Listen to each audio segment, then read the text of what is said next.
chair, and I hereby call our April 12th, 2021 meeting to order. This open meeting of the Hopkinton Planning Board is being conducted remotely, consistent with Governor Baker's executive order of March 12th, 2020, due to the current state of emergency in the Commonwealth due to the outbreak of the COVID-19 virus. In order to mitigate the transmission of the COVID virus, we are complying with the executive order that suspends the requirement of open meeting law to have all meetings at a publicly accessible physical location. All members of public bodies are allowed and encouraged to participate remotely. The executive order, which you can find posted with agenda materials for this meeting, allows public bodies to meet entirely remotely, as long as the public body makes provisions through adequate alternative means to ensure interested members of the public are provided reasonable access to the deliberations of the meeting. Ensuring public access does not ensure public participation unless such participation is required by law. This meeting will feature public comment, and it will include one public hearing. For this meeting, the planning board is convening by video conference via Zoom app as posted on the town's web meeting calendar and the board's agenda identifying how the public may join. Additionally, the meeting is being broadcast by HCAM through multiple platforms. All supporting materials that have been provided to the members of this body are available on the town's website via the web meeting calendar unless otherwise noted. The public is encouraged to follow along using the posted agenda unless I note otherwise. Couple of quick ground rules for effective and clear conduct of our business and to ensure accurate meeting minutes. I will introduce each speaker on the agenda. After they conclude the remarks, the chair will invite board members to provide any comments, questions, or motions. Please hold until your name is called. If members wish to engage in dialogue with other members, please do so through the chair, taking care to identify yourself. For items with public comments, all participants should use the raise your hand feature in Zoom, then wait to be acknowledged by the chair. All participants must begin by stating their name and address, and participants must limit their comments to 3 minutes or less. And then finally, each vote taken in the meeting will be conducted by a roll call vote. So quickly, members, when I call your name, please respond in the affirmative. Rob Benson. I'm here. Muriel Kramer. Muriel Kramer present. Jane Moran. Jane Moran present. Dave Paul. Dave Paul present. Mary Larson Marlowe. Mary Larson Marlowe present. Deb Feinberg. Deborah Feinberg here. Sundar Suvarman. Sundar Suvarman present. Randy Young. Randy Young present. And Gary Trindle is obviously here. Sundar, welcome back. I hope everybody's doing okay. Yes. Thank you for asking. Yes, Dad is doing fine. Thank you. Staff, when I call your name, please respond in the affirmative. Mr. Gelsich. Don Gelsich present. Ms. Pemberton. Stephanie Pemberton present. And I think that is all we have for tonight. From an agenda perspective, we've got a largely administrative agenda, which I think hopefully people find interesting. We have one public hearing for citizens petition that we'll go ahead and walk through first. And then we've got a couple things on the administrative list. We have the further discussion of potential change to the pesticide, herbicide, and synthetic fertilizer section of the solar bylaw amendment. We have wanted to have a little bit of discussion around presentation strategy related to annual town meeting for our solar articles. And then we've got a series of subcommittee updates, although one minor change, the growth study committee is not going to include their update tonight. They've got a little bit more work to do to polish up their final report, and they just requested a little bit more time to do so. But John, I didn't see the email in the admin file folder, and we're not going to discuss it, so that's okay. But I'm sorry, I missed that. The email? The email from Ben Perry. I didn't see that in the admin folder, at least a few hours ago. Okay, I will dig it up for the next meeting. Okay, and again, we're not discussing it, so I'm not too concerned about it. But I think that the growth study committee has done a ton of work. Some really, really interesting things that have come out of it, and I would encourage people to take a look at that. And at our next meeting, hopefully, they'll be able to provide a more formal update to us. So on that note, we'll get into our first agenda item tonight, a new public hearing. So to begin with, I will entertain a motion to open the public hearing for a proposed zoning bylaw amendment, citizens petition, excuse me, to amend Article 8, garden apartments in residential districts. Rob Benson, so moved. Frank Young, second. And assuming no further discussion, we'll take a vote. Rob, Rob Benson, yes. Muriel, Muriel Kramer, yes. Jane, Jane Moran, yes. Dave, Dave Paul, yes. Mary? Mary, you're muted.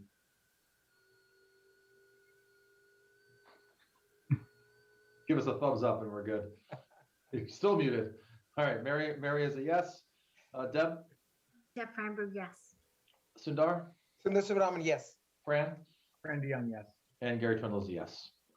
All right, so we've got Mr. Garabedian with us, who is the sponsor. So Mr. Garabedian, and I know we had some talk about this a year ago, but do you want to just give us a quick update of your rationale and your request of the planning board?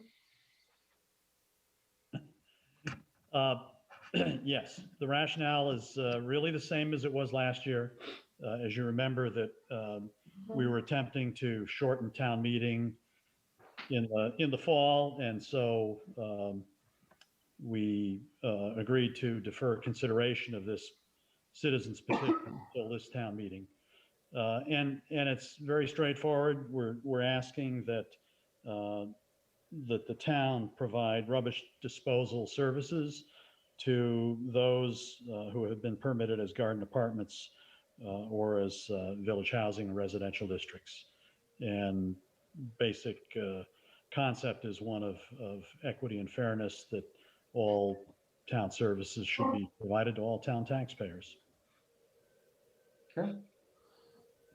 Mr. Gelsich, do you have any comments from Town Hall on this proposed amendment? So the only comments, so the same comments from last time, from in town council's letters in there, if you guys haven't read it, read it again so that it refreshed your memory of what they had said. But the way that the article is written, it would compel the town to provide rubbish collection. And town council said they don't really think you can do that in the zoning bylaws. So the board, if you are okay with the general idea of the article, you could modify your recommendation to change the article so that it removes a prohibition from collecting rubbish, but not necessarily compelling the town to collect the rubbish. So that's one comment. The other comment that we've heard from DPW is that this could open up a bigger issue of having all of the condominium associations then ask the town to provide trash haul, which would mean Legacy Farms would then fall under that category, which would really make the town's responsibility a lot higher. And I believe, and hopefully I get this right, it's been about a year. I believe if that were to happen, the town may choose not to collect rubbish, and it would just be private carting that would have to do it from that point forward, if that were to happen. But that's not intended to be a scare tactic or anything like that. I'm just passing along information from DPW.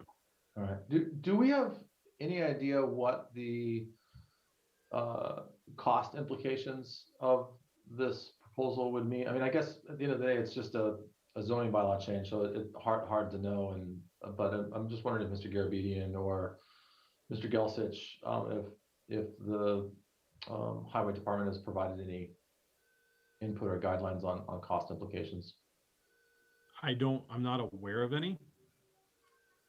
I mean, all I can say, I can identify, specifically what the 18 units in Davenport Village pay private carter to both provide rubbish disposal and then biweekly recycling, and it's approximately $6,000 for the 18 units.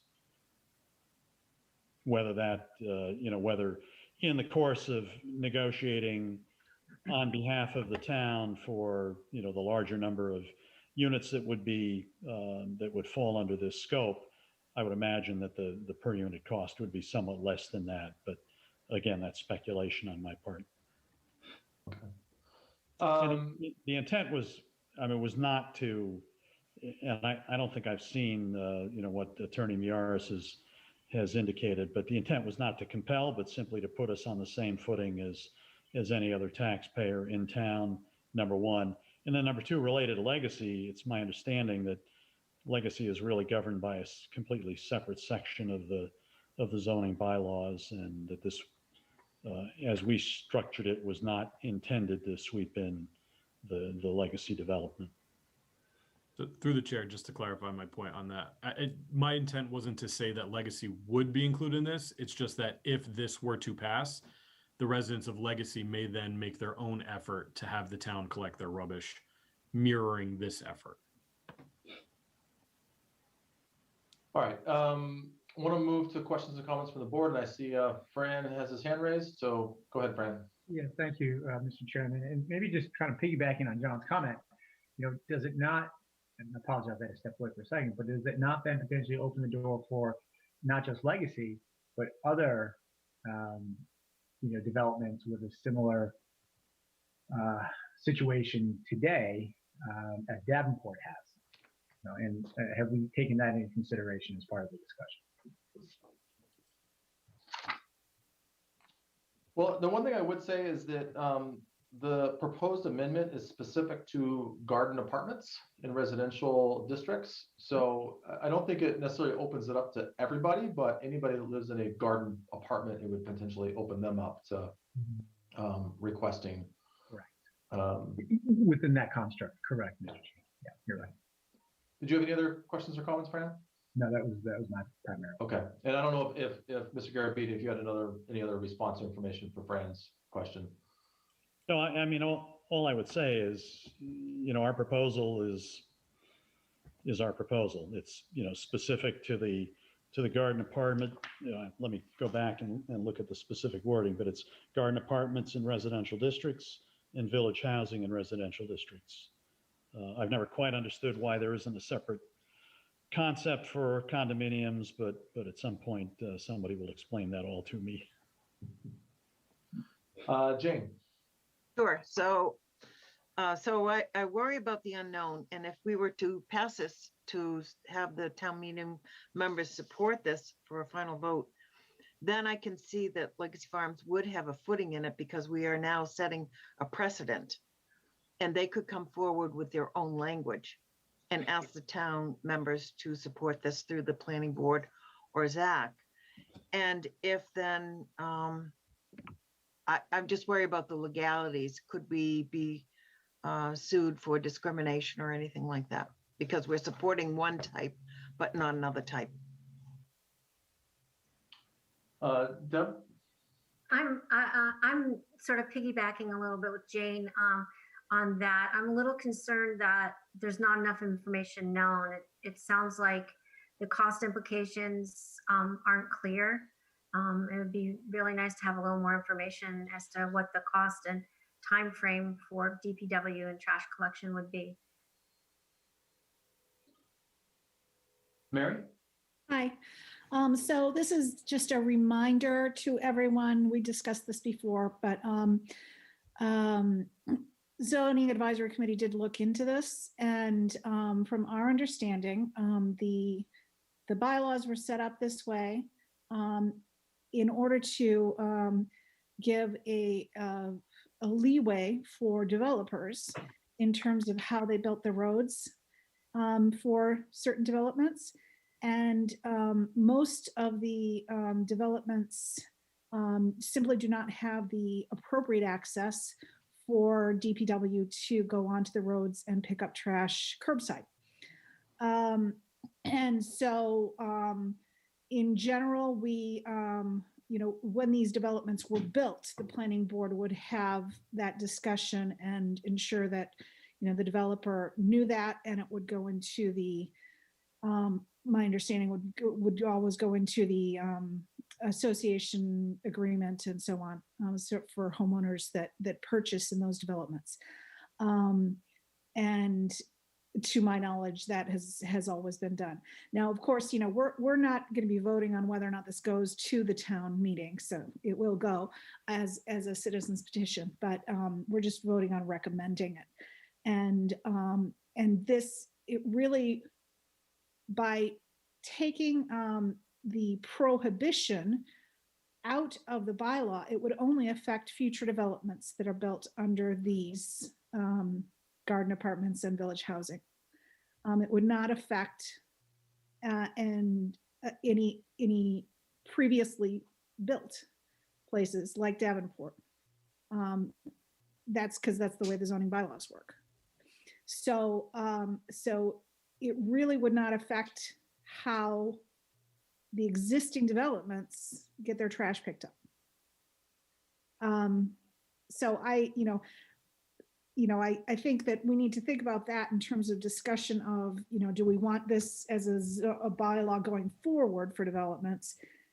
We can still then have a condition on any development that is put in place. We can put conditions in such that, if they don't build the road to certain specifications, then they cannot have trash pickup curbside by the town, and therefore they have to put that into their housing agreements. But it's, it's been in the bylaws from the beginning. So it from my perspective, it makes more sense to keep it consistent with what's been in the past, so that we don't have to go into the conditions and question whether or not, well, was this developed when the bylaw was this way or when the bylaw was this way? So that's my point of view on this. Thanks, Mary. Any other comments or questions from the board?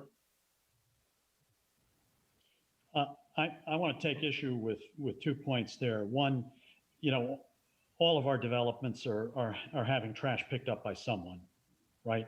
Right. So the roads are adequate to allow, whether it's Harvey or any of the various providers, they're all picking up the trash. So the roads can accommodate it, and I think it's it's a little bit of a red herring to suggest that the developments would be structured in some different fashion to allow these trucks to come through. They come through today, and I wonder if the interpretation is correct that this wouldn't apply to existing developments. If that's the case, then it strikes me that the next step will be to come through with a general bylaw. I'm not quite sure why this is even in the zoning itself, but it was, and that's why I developed the petition in this fashion. But it could very well be that it's better placed as a general bylaw with a different standard. Frankly, that standard is only a simple majority as opposed to the 2/3 majority. But those are my comments. Mr. Garbino, are you familiar with any garden style apartments that use dumpster rubbish pickup?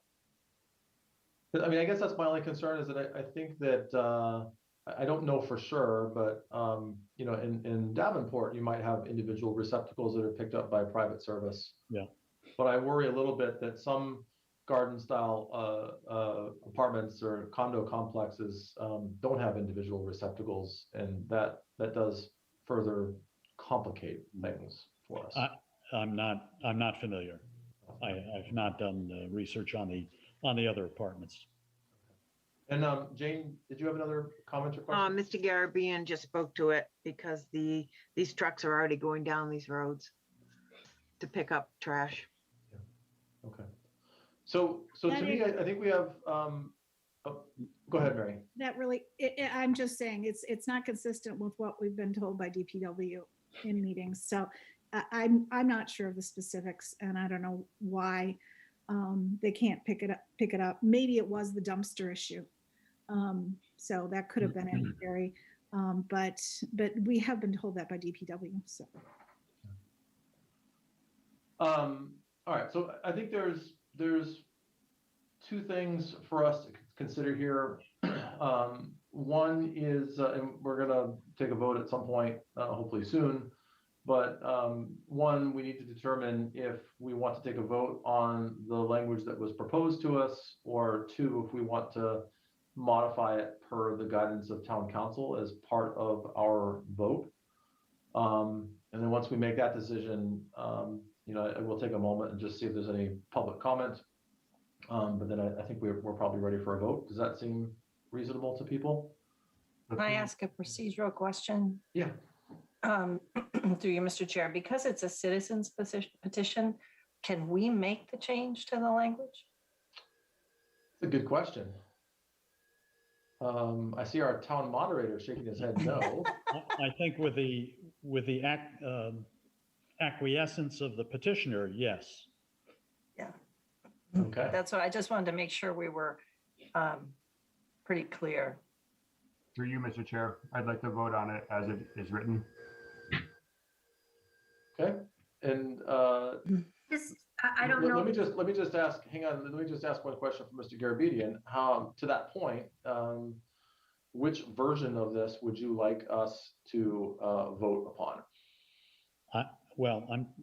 Is there a separate version? I have the document which represents the status of the article as it stands. Is there an alternative?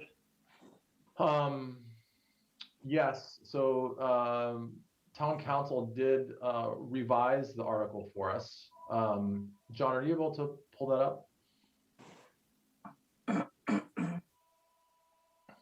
So through the chair, are you talking about the redlined version that they had? Yes. Because that is different. I just want to make it clear that is different than what is in the actual warrant. Pull that up. So, let me just go back a step. So,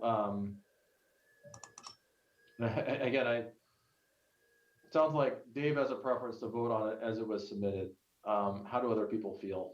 I mean, should we I would consider the second. recommendations from town council, or should we just? keep I it would clean second and- that. Okay. I'm seeing nodding heads. I would Yeah. agree. And I had a Gar- proposal. I had a totally different proposal, not to put gum in the works, but I kind of had an idea that if there's so many unknowns at this point, would it be better to vote, to have a vote next time when we've had a little bit more opportunity to talk to Mike and to sort of get some kind of our head wrapped around what the ramifications of this would be? I'd rather not, unless people feel like there's specific information that we're going to get. I mean, I sort of get the sense that people are ready to vote on it. Okay. Gary, I'd rather not revisit the discussion again. through the chair, could I kind of ask some questions or try to get it clear in my own mind out loud with other Sure. members? So what I'm reading here, it sounds like the text here sounds like what Mary suggested, that this wouldn't be retroactive to existing developments. Like, this doesn't solve the problem. Am I totally wrong? Well, I think that Like, the way it's written, it sounds like it would be a bylaw change. What's that, Rob?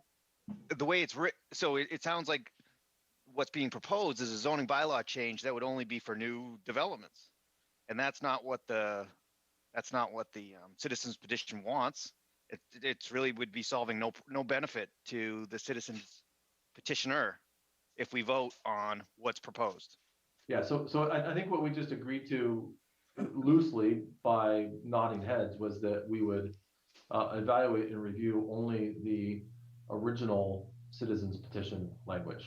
So not the potential red line or revised version from town council, which I think changes the intent of the citizens petition. Can we, I guess this is what I'm looking at right here. And to me, this doesn't solve Davenport Village's problem, or am I mistaken? So this is. This would not help them. that is correct. Can I ask a question? The citizens petition specifically requests reversing a 2016 decision.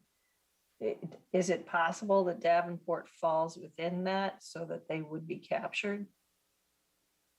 I don't know when it was developed.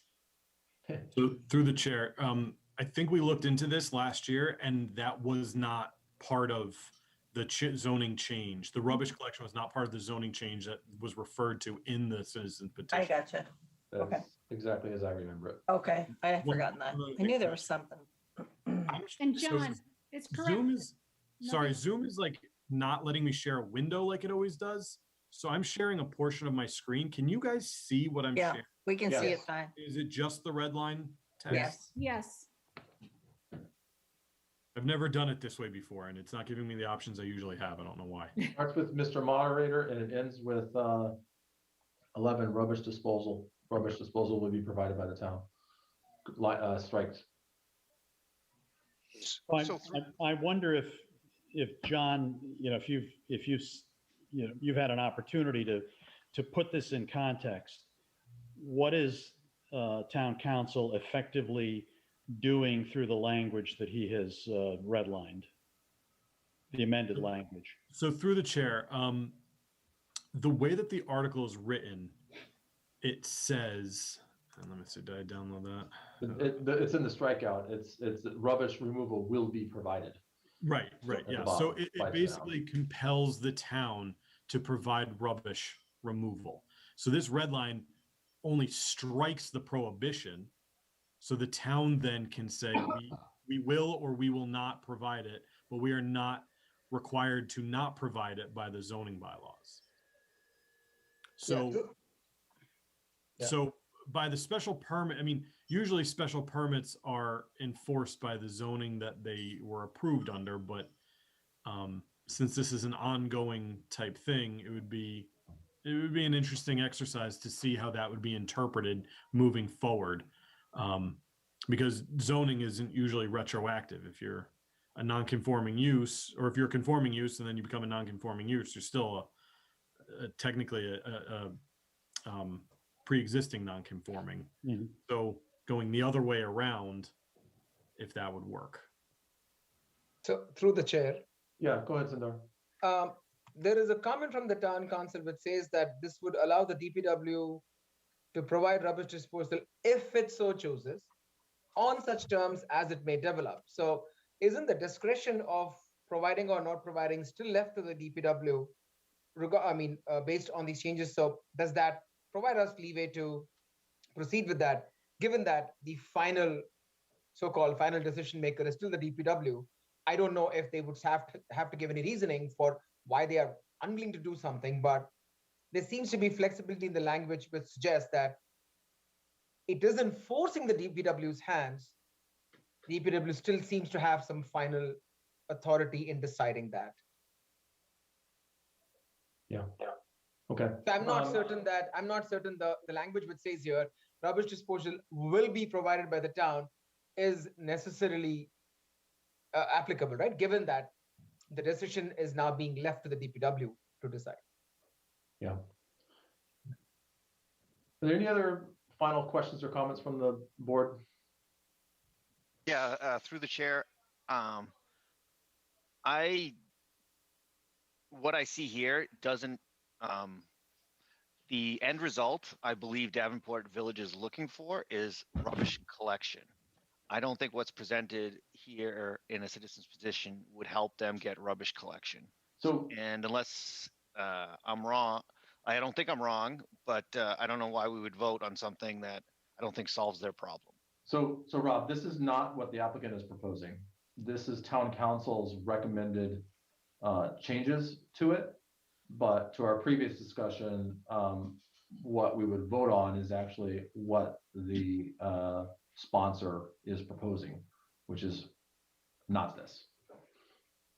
through the chair. Yes, Mary. But as Rob pointed out, I don't think even the original wording that is in the citizens petition accomplishes what is desired. Because- yeah. Sorry, go ahead, Mary. I think we're getting confused, and I'd like to make a motion that we vote to not make these changes recommended, and then go back to the original verbiage and have a vote for that. Okay, so I'm sorry, you're, So I think we should vote.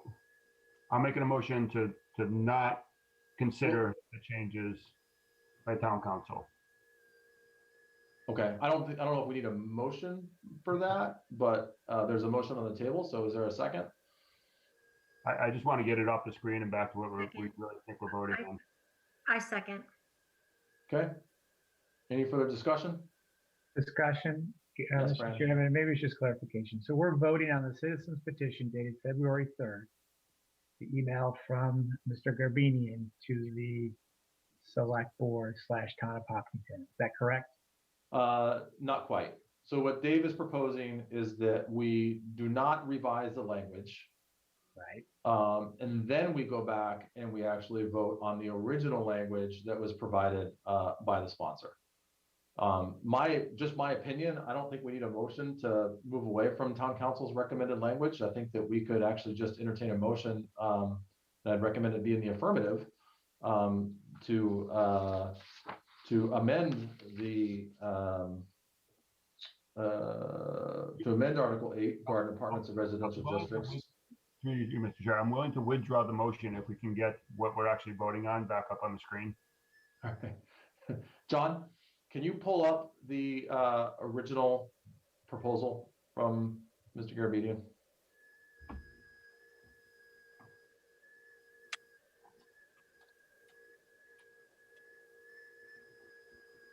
Through you, Mr. Chair, I was trying to avoid confusion and not cause Nope. more. I hear you. I'm with you, Dave.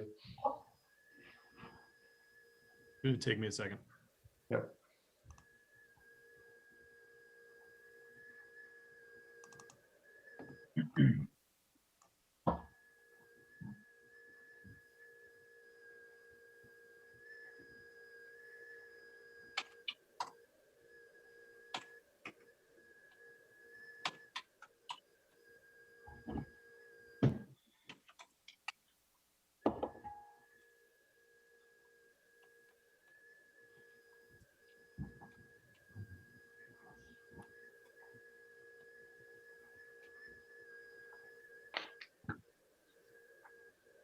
Any luck, John?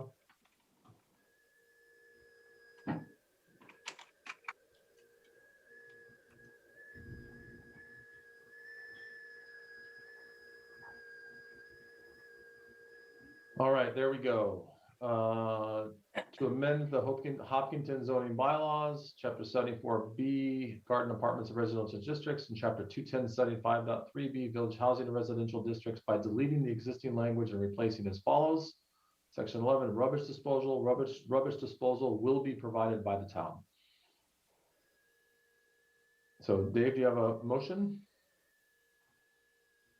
Yes, and through you, Mr. Chair, if I could modify my motion, is that an option? Yep.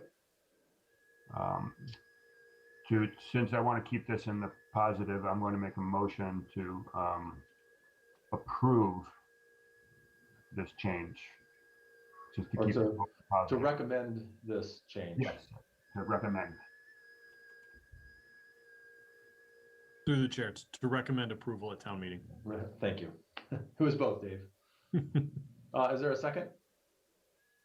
So Mr. Raman seconded. All right. Any further discussion? Through the chair. Discussion? Go ahead, Rob. I go back to my original point. I don't think this helps Davenport Village because I don't think it's retroactive to a development that's already been built. And I am not going to support this because it doesn't solve the problem. Fran? I also will not support this, maybe for different reasons. I don't think the town should be compelled to do this. Okay. And very quickly, I also I realized I didn't specifically call out any members of the public. Are there any other members of the public that wanted to make a comment about this?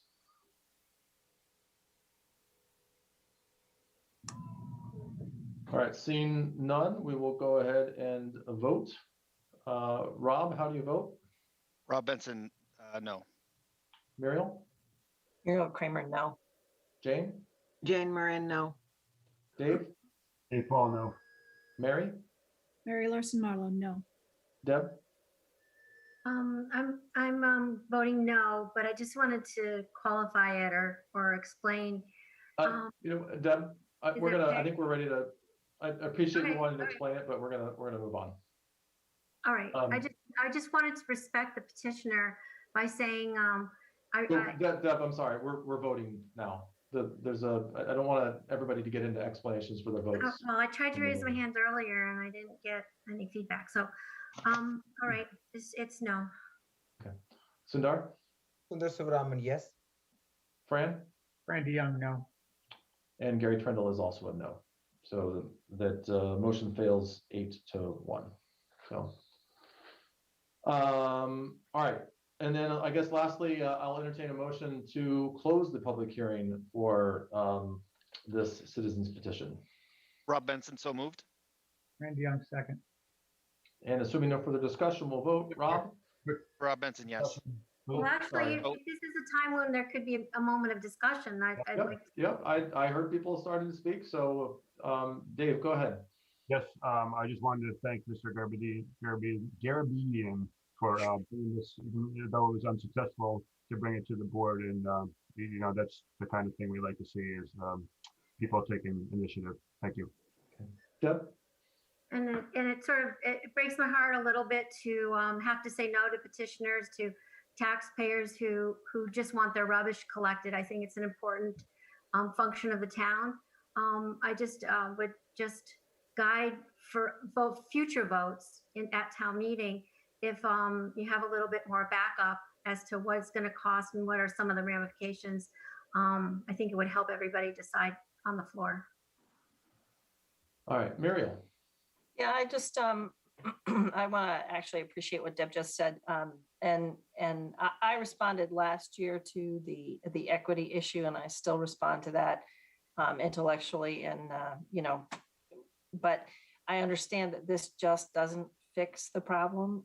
And we may not untie the knot for the existing garden apartments, but I think it's an important consideration going forward in our permitting that, you know, maybe we look at it for Zach for changing it going forward. It is an impact of density and growth, and we need to sort of address it. And if it is an equity issue, we need to solve it. Mr. Garabedian? And I appreciate the discussion, and I appreciate the vote, and, you know, understand the considerations. I'm gonna talk with town council, and what may lead to is pulling this even before we get to town meeting, if it really doesn't solve the problem. And I think, you know, likely look for a different avenue at a different town meeting to try to fix the problem that you know, that is being raised here. All right, any further discussion before we close the hearing? Seeing none, we will vote to close the hearing. Rob, how do you vote? Rob Benson, yes. Muriel? Muriel Kramer, yes. Jane?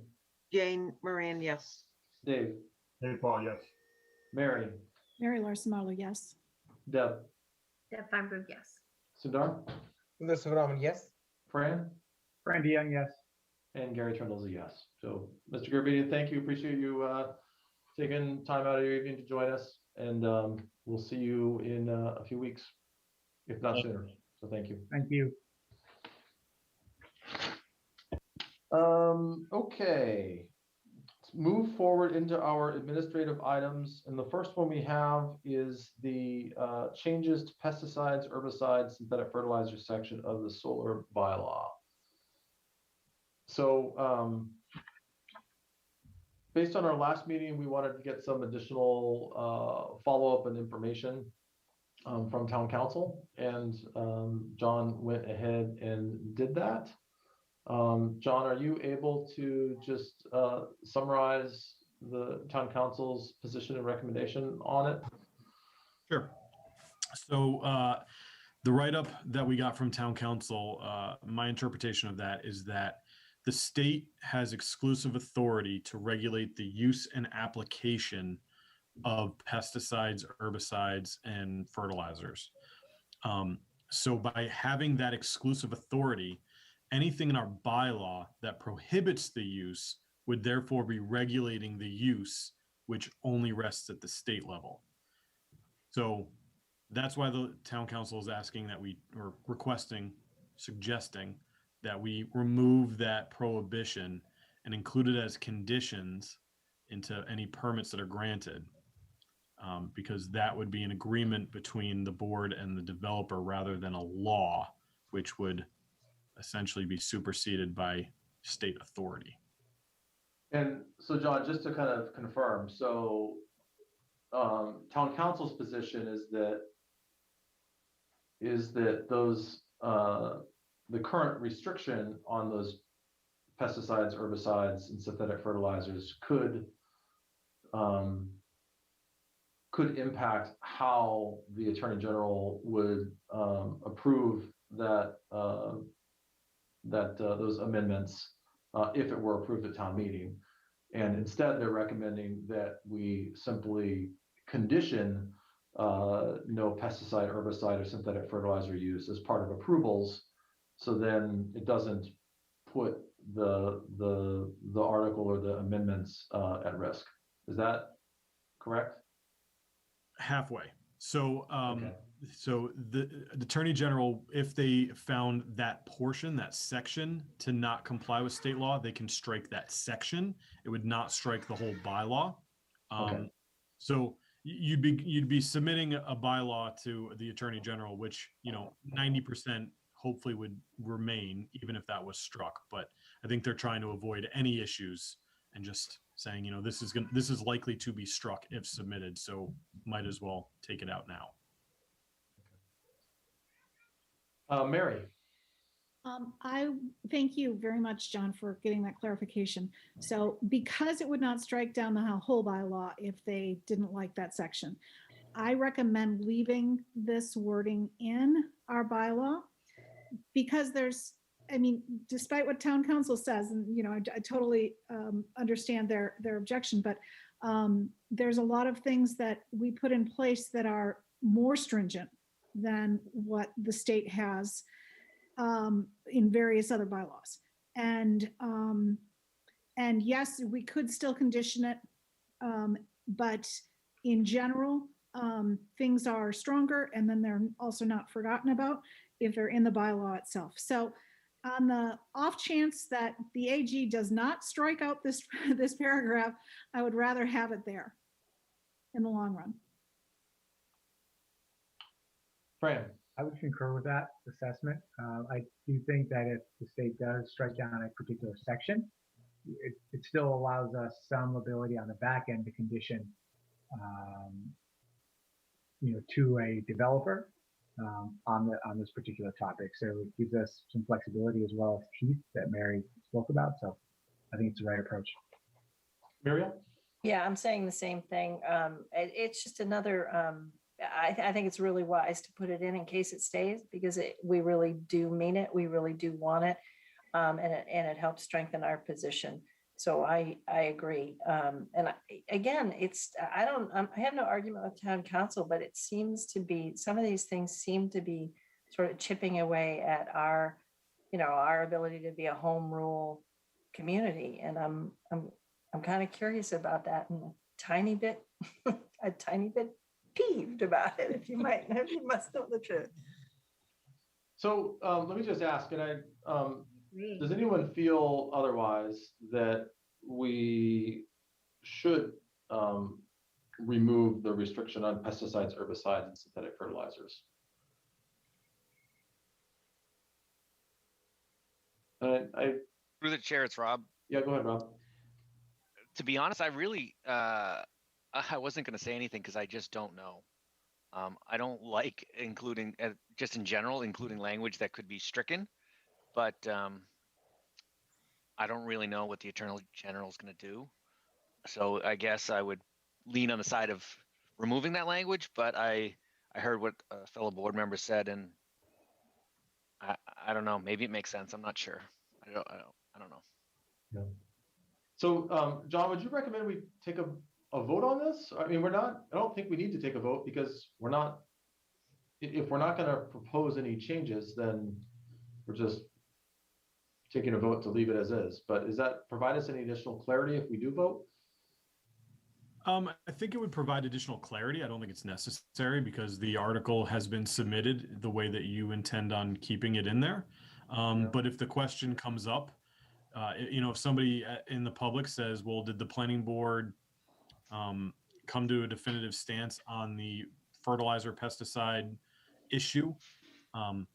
You guys could say there was general agreement, but if you had a vote, I think that's a stronger statement should that situation arise. Okay. So let's do this. I will entertain a motion. Through the chair, to- so just one comment.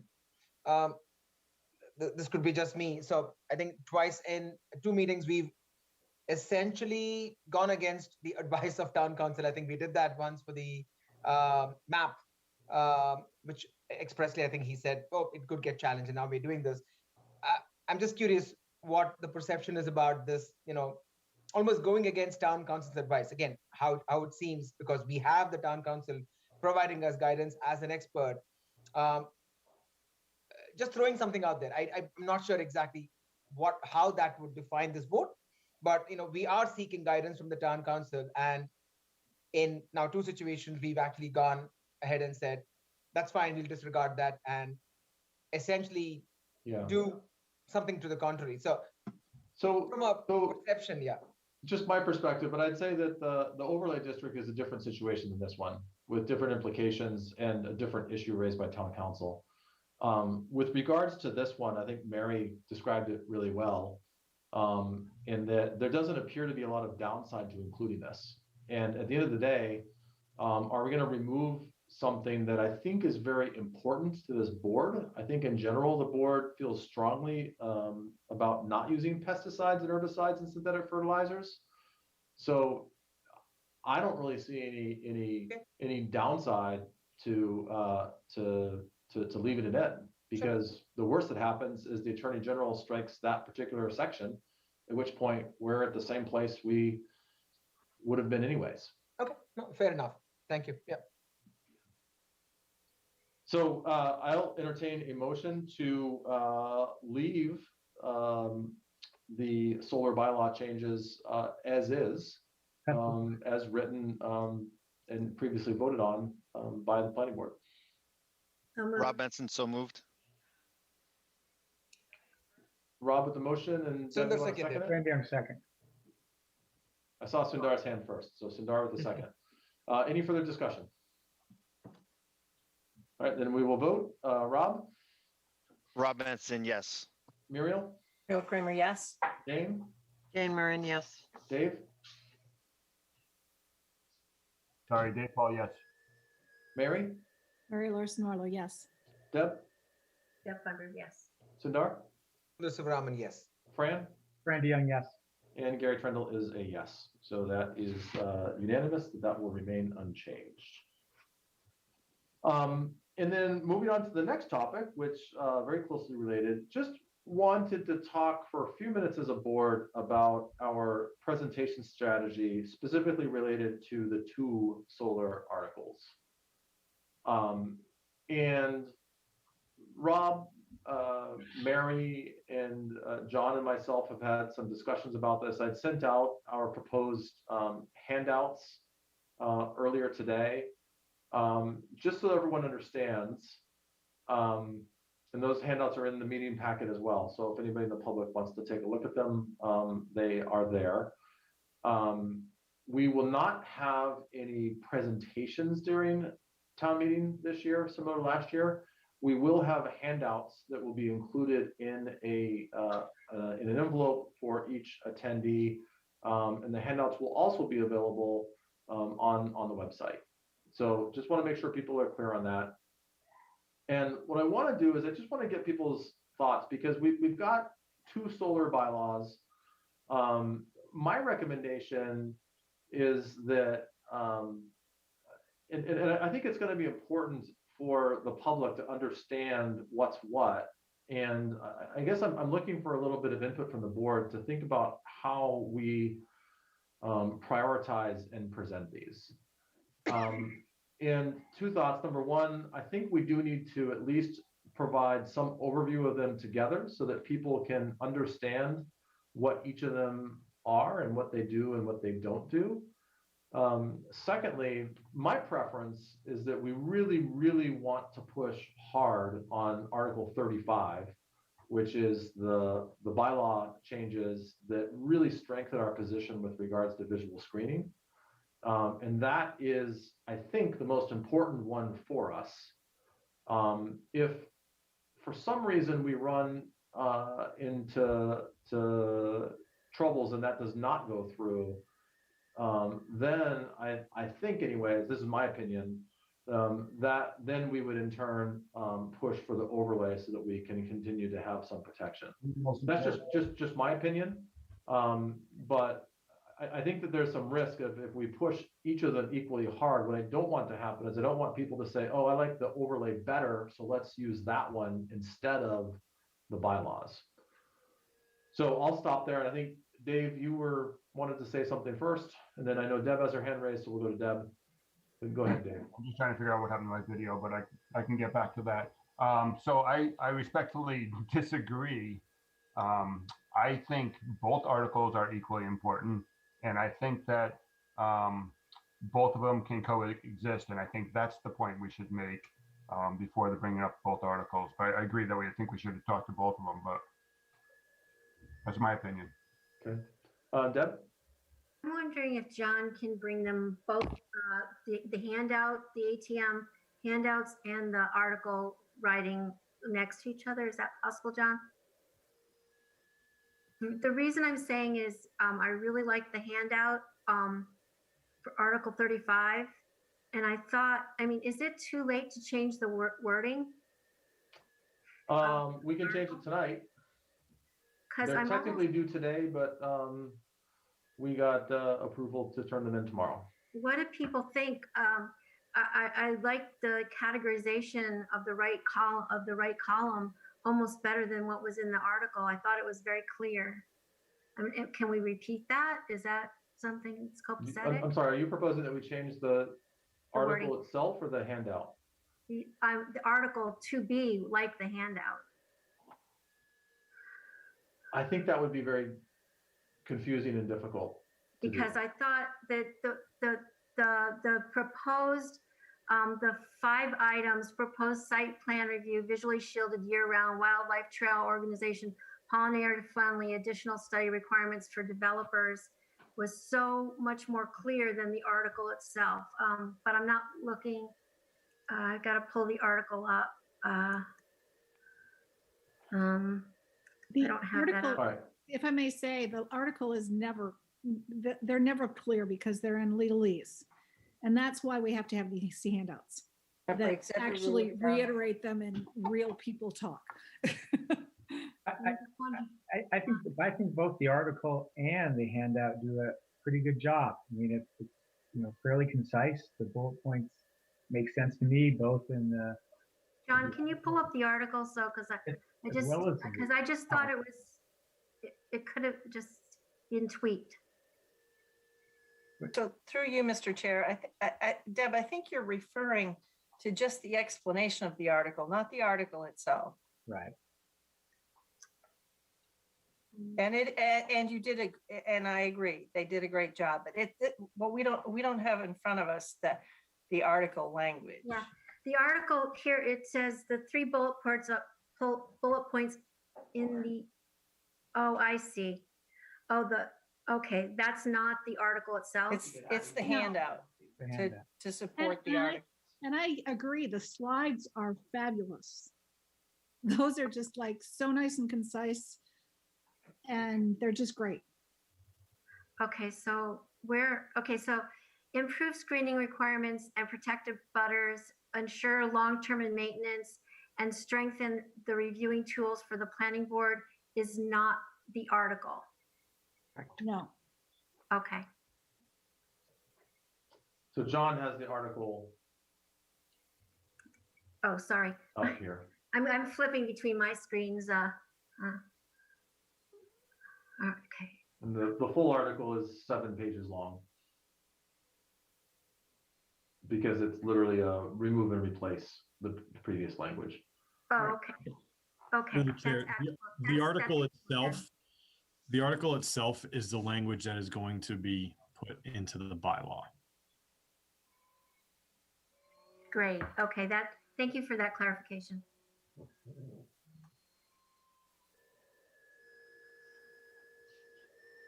All right.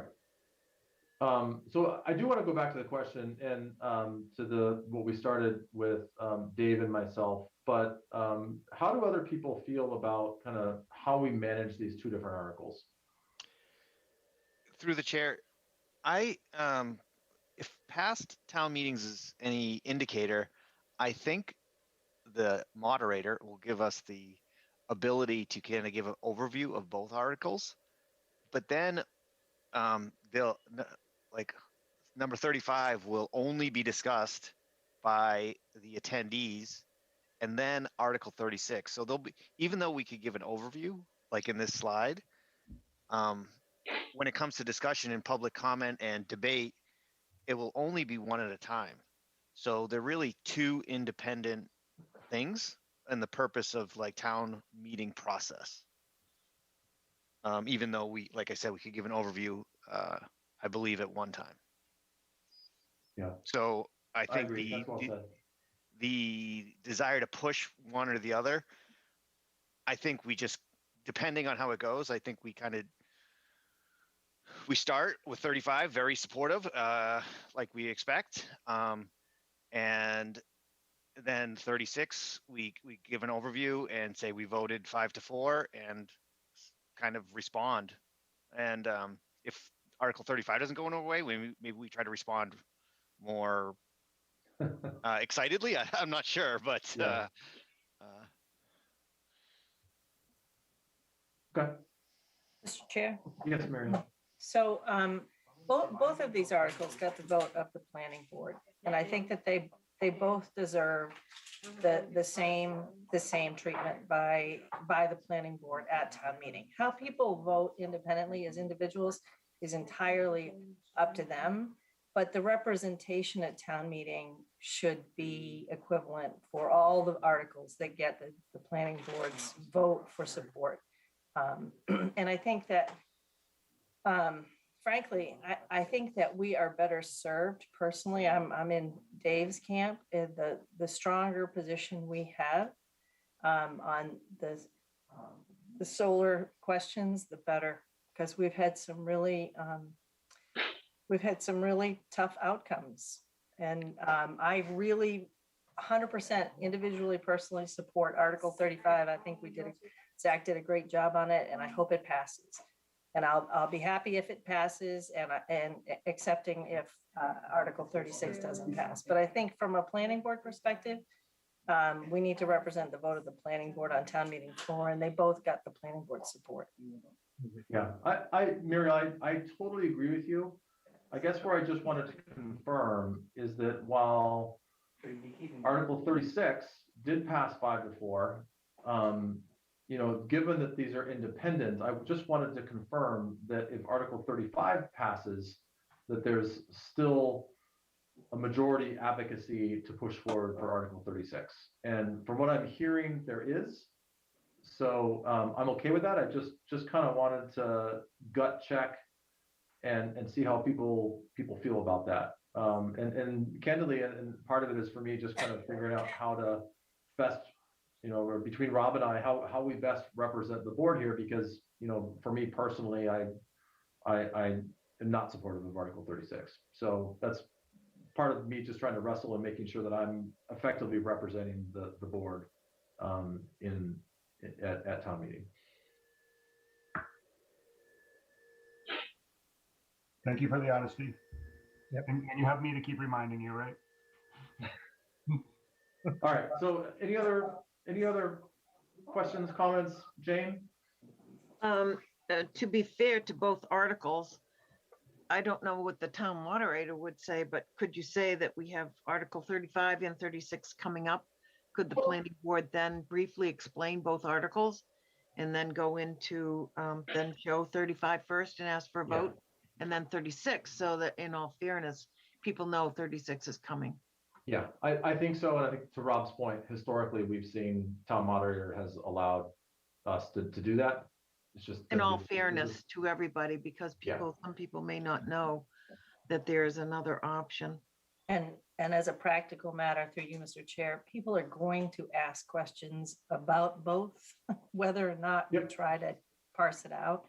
Yep. So that is the moderator's call, certainly, but it might help the voters only ask their questions once.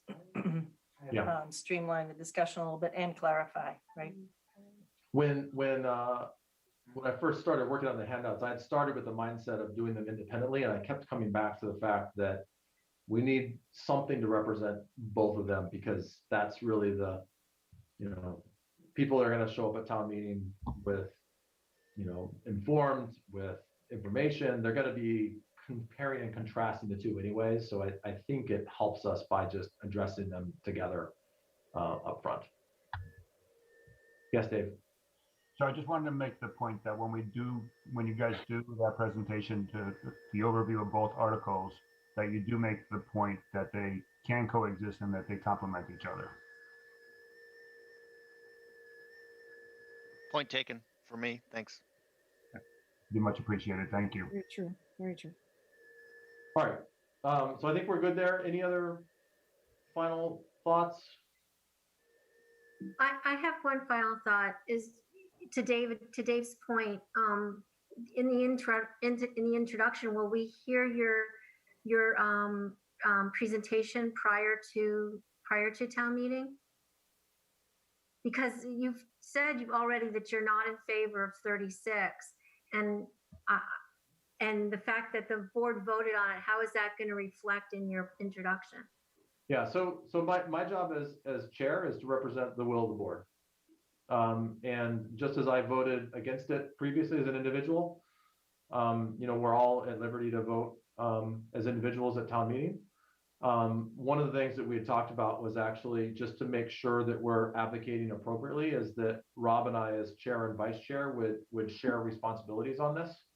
So if I were to do if we are up on stage together, then then Rob, who is I think a champion for Article 36, more so than I am, that he can go ahead and field those questions and make sure that together we're representing the board.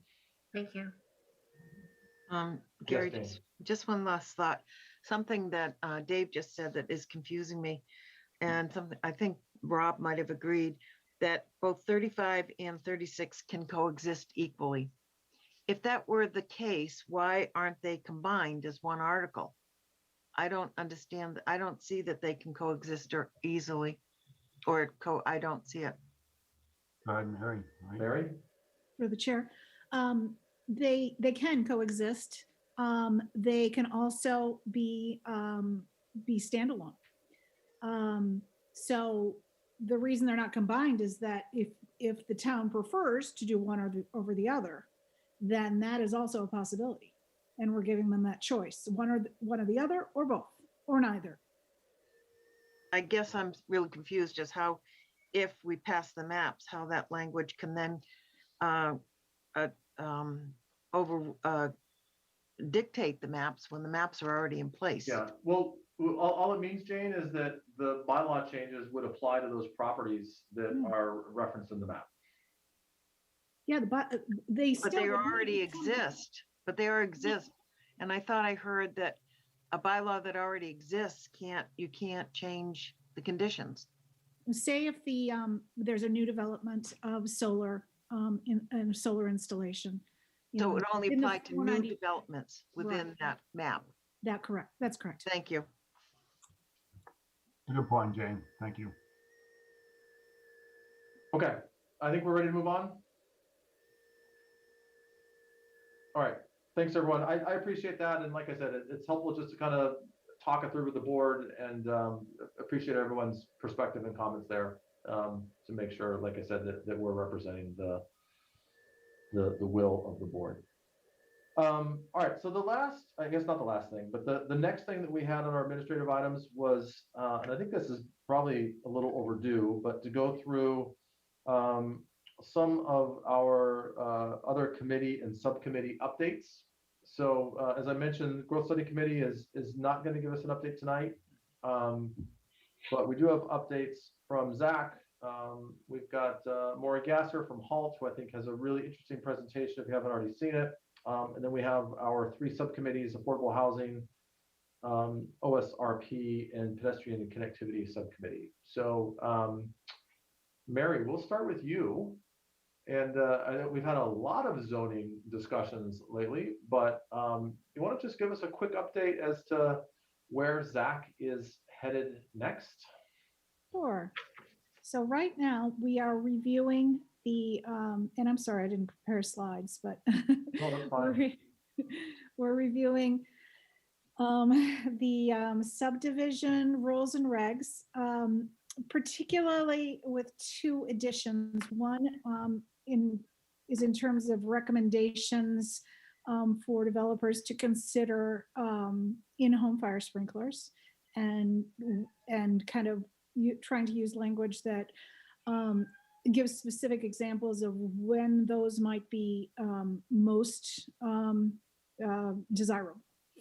And then also we're preparing, and we talked about this last year, but stone wall guidelines. Again, this is just guidelines, and it essentially is to give us a tool to use as handouts when people come before us for the scenic road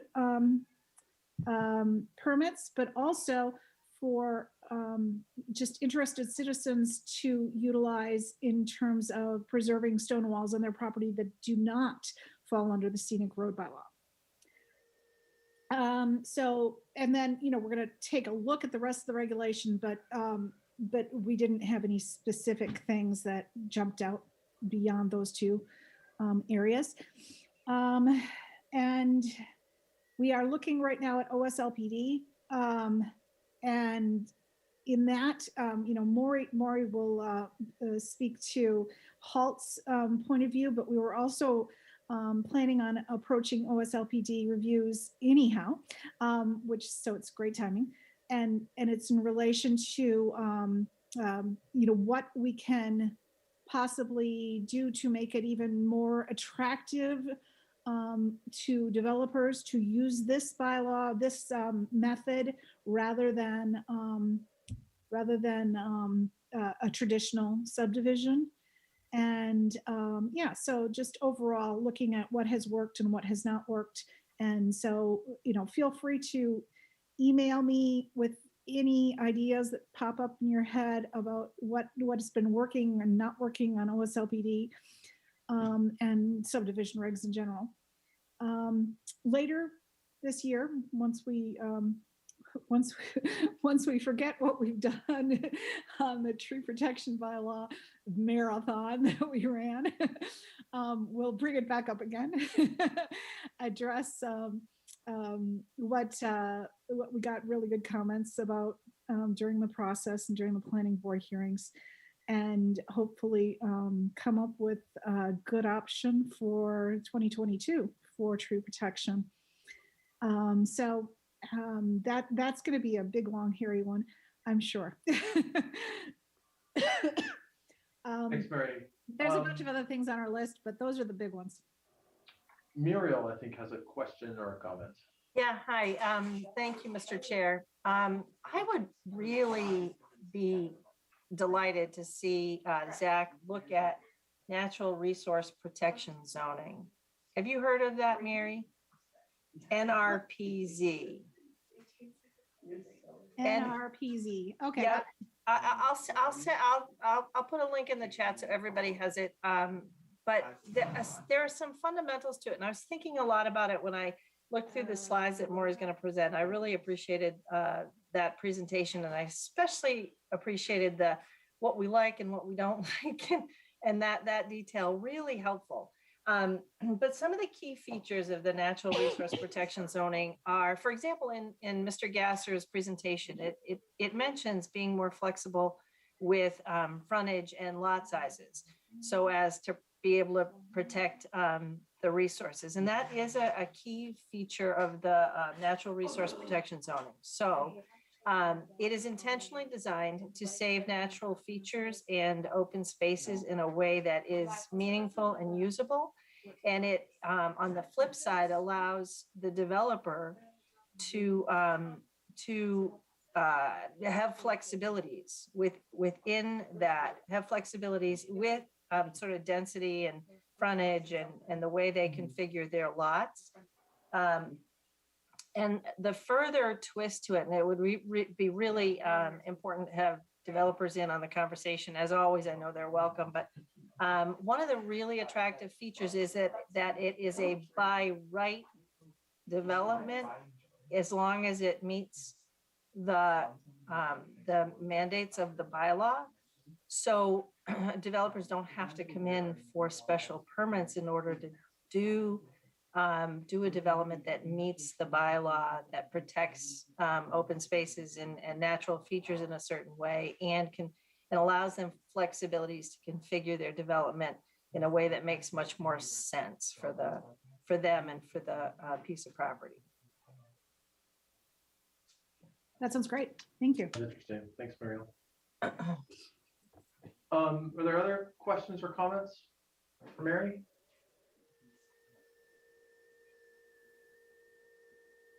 All right. Well, and Mary, I know that I know how much time you put into this, and the other members of ZAC, and really applaud you guys going after some big stuff too. And I think that's very much in line with kind of the way we as a board have wanted to operate. So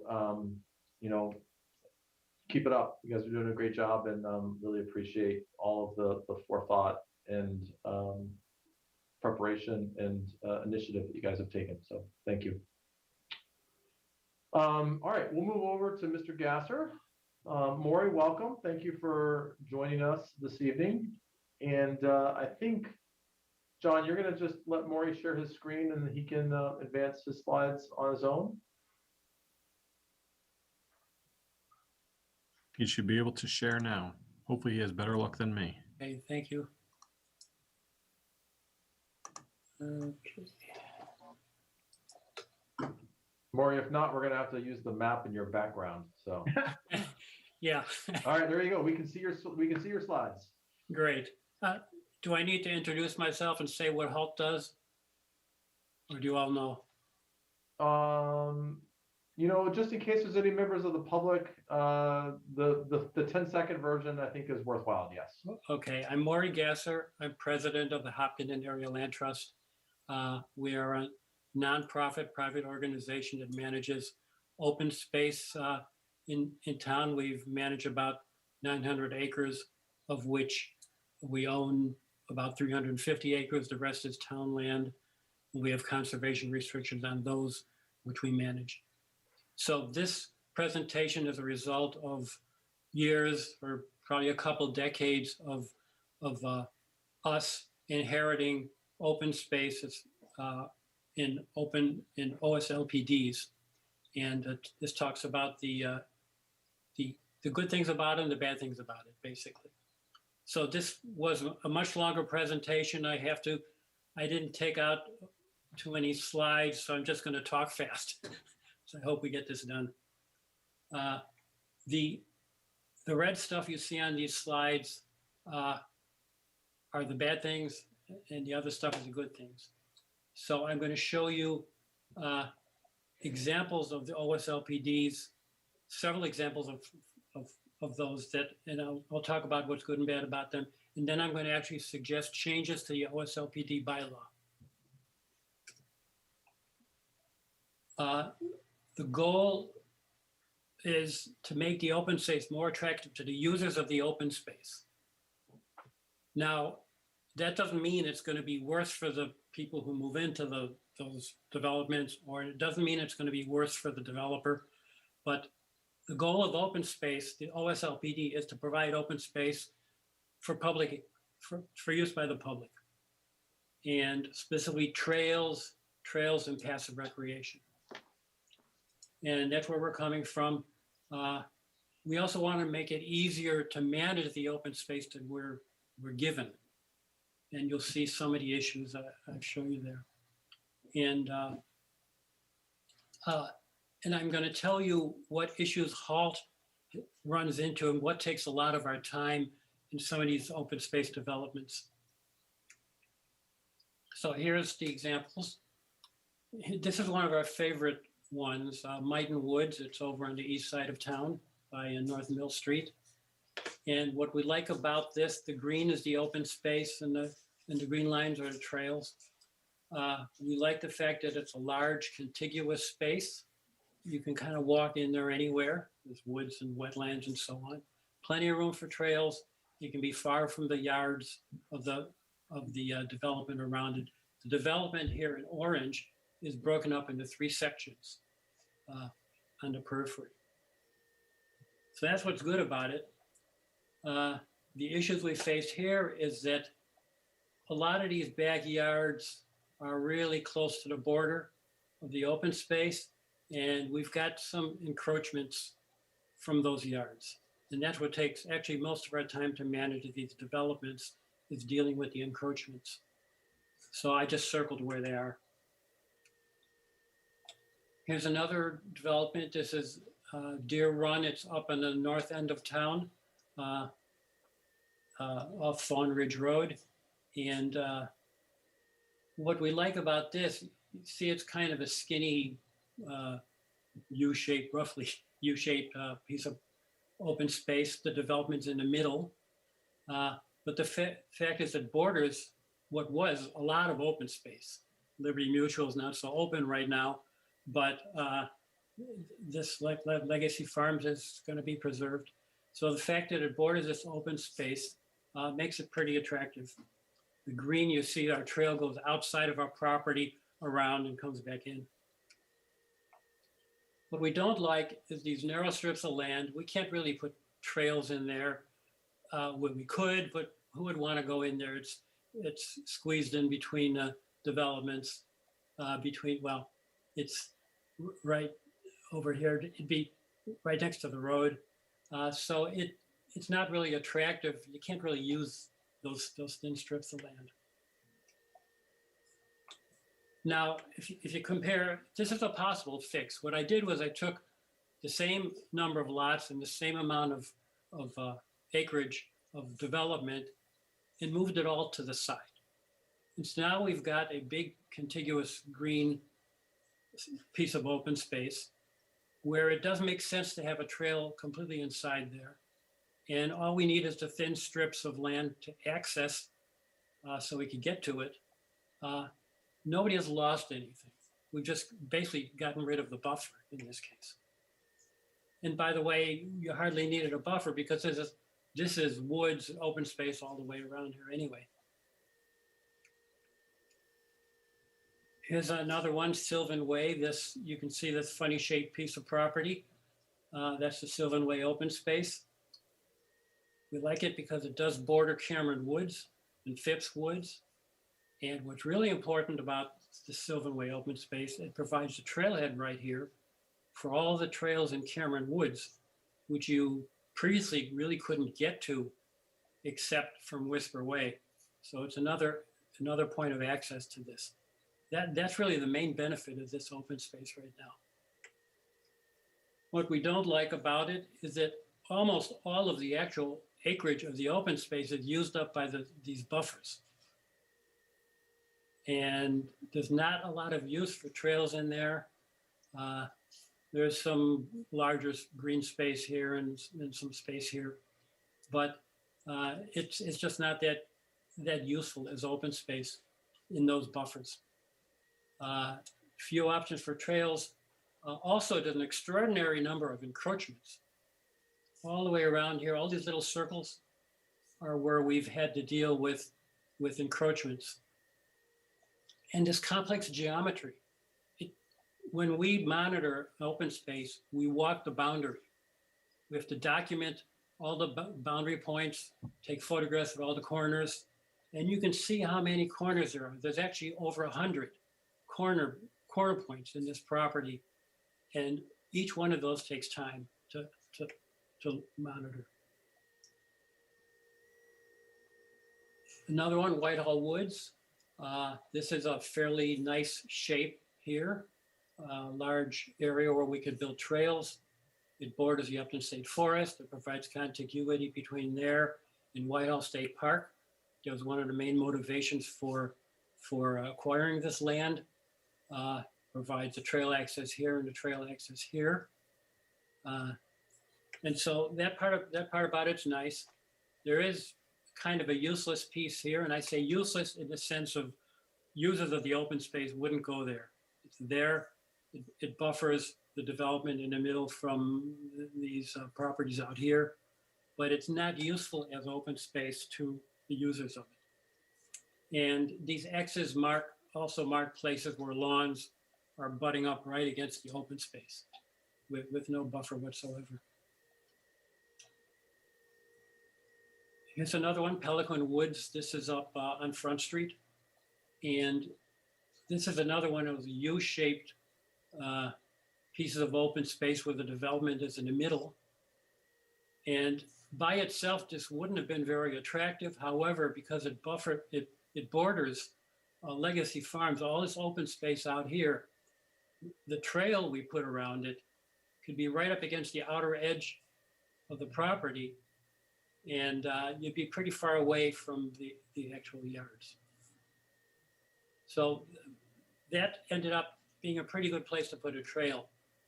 The difficulty we had with this, right here, there's a wetland that almost completely bisects the property.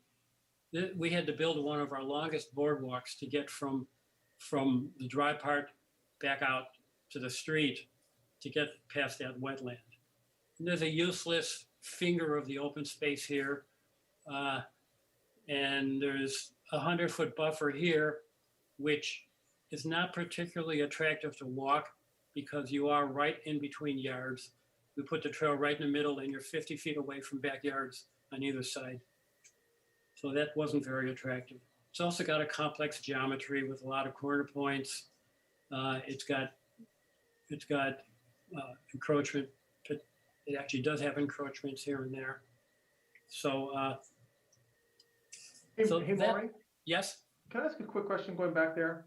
okay, 'Cause I just want to, I understand the idea that, you know, a 100-foot strip of land generally doesn't provide a lot of usefulness, but at the same time, that's also what gives you street access to the trail networks. right. And so I just, you know, I mean, I realize that we'd always rather have a big chunk, but even like the useless finger you have coming down there, you know, if the trail were routed a different way, then that finger still might have given access to Cobbler's Way, which might have completed the loop if there wasn't a way to do it elsewhere. And I guess Absolutely. what I just want to sort of point out to people is that I think what's important is that when we're reviewing these subdivisions, that we do start to think about what that trail network might look like, you know, before it gets approved, because then we can kind of incorporate the, you know, if there is a need for access, then we can incorporate that as appropriate, and that might yield a much better utilization of the land when it's built out. Right. I completely agree. In fact, you'll see in the next couple of slides, I talk about that buffer. I'm not saying we never need the buffer. We need access. That's very important. And even if the access has to be 50 feet, getting there is really important. So there are potential uses. And here, in fact, this buffer is useful. We could not have gotten through without that. So we needed something there. So I agree there. This particular useless finger, it actually is quite useless because it's so wet you can never build a trail through it anyway. Okay. But that's besides the point. Okay, so in summary, the 100-foot buffer is only useful to us if it provides access, basically.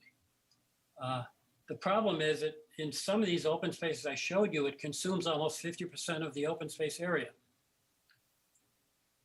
And you all know that a conventional development does not require any screening. it's not even clear what the purpose of the screening was, because you're only screening one house from another house, and that's normally not required in any kind of a development. The bylaw's purpose is to preserve land, not to screen. And so you really got to think about why that's there. The trail locations in a lot of our open spaces are constrained by wetlands, which can be up to 50%. Now, I'm not saying wetlands are bad to have in an open space. In fact, we'd be happy to take all of the wetlands and include them in the open space. But it depends where they are for trail access. The OSLPD bylaw has a minimum lot size and frontage requirement. I question, why are there any minimums at all? It already says that you can only build the number of house lots that a conventional development would permit. So you're already limited as to how many units you could put in there. Why are we forcing them to be farther apart with bigger lots than necessary? Who's actually benefiting from that? And there's nothing in the bylaw that prevents lawns from going right up to the open space. And I really can't stress too much that this takes most of our time. We build trails, we do a lot of trail work, but really these encroachments are taking a huge amount of our time, and also the town's time. Just talk to the Open Space Preservation Commission about encroachments. Hey, Murray, Yes. if I could, a question on that one. Do you have any suggestions, suggestions that HALT might have on ways to potentially mitigate some of that encroachment Yes. by neighboring lawns? Yes, I will talk about a suggestion for how to fix that. This last one is kind of weird. It says that an open space can only have 50% wetlands. So you've got, let's say we have an OSLPD where half the land is open space and half of that is wetlands. Now the developer happens to have another equal sized piece of wetland that he doesn't need. The homeowners don't need it. But you can't add that into the open space, because that would make the open space, the wetlands, 2/3 of the open space. So you can't actually add wetlands to an open space, which really doesn't make any sense. So that part of the bylaw, I think the wording needs to be fixed. We'd be happy to include all the wetlands in the open space.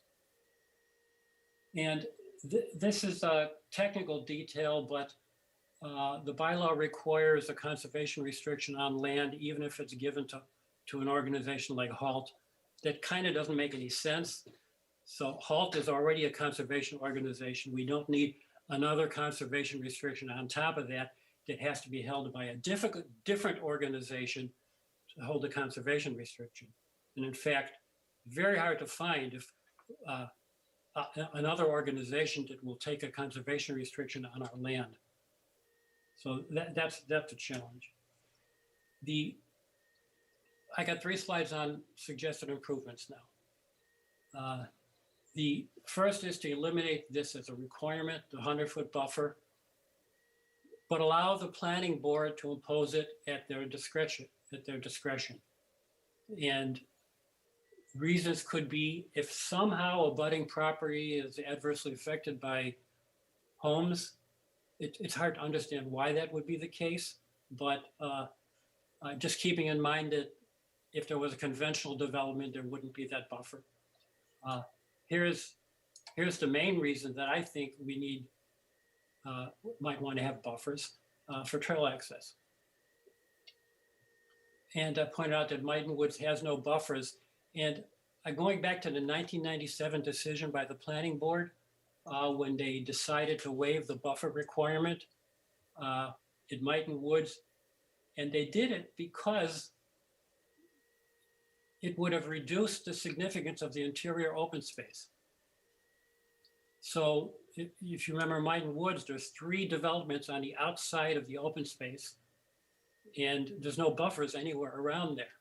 And they did that because they decided it'd be better to have all the open space in the middle than in thin strips of land around the outside.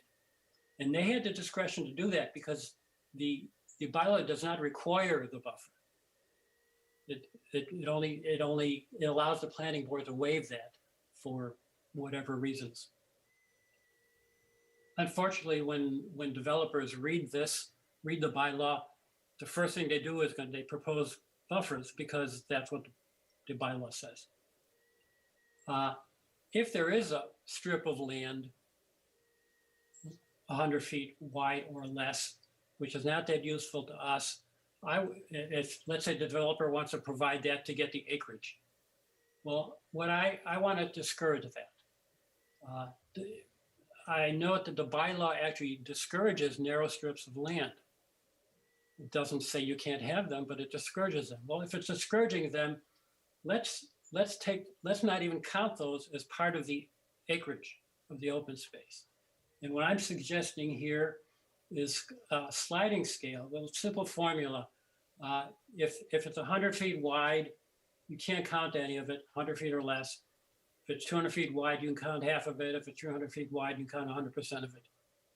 And I picked 300 because you could put a trail in the middle and be 150 feet away from either side. So that's my suggestion, an example of a formula that could be used to calculate the open space of those narrow strips. The other suggestion is pick some fairly large fraction, require the open space to be contiguous rather than discontiguous. We have some properties where the traffic island in the middle of the cul-de-sac is part of the open space.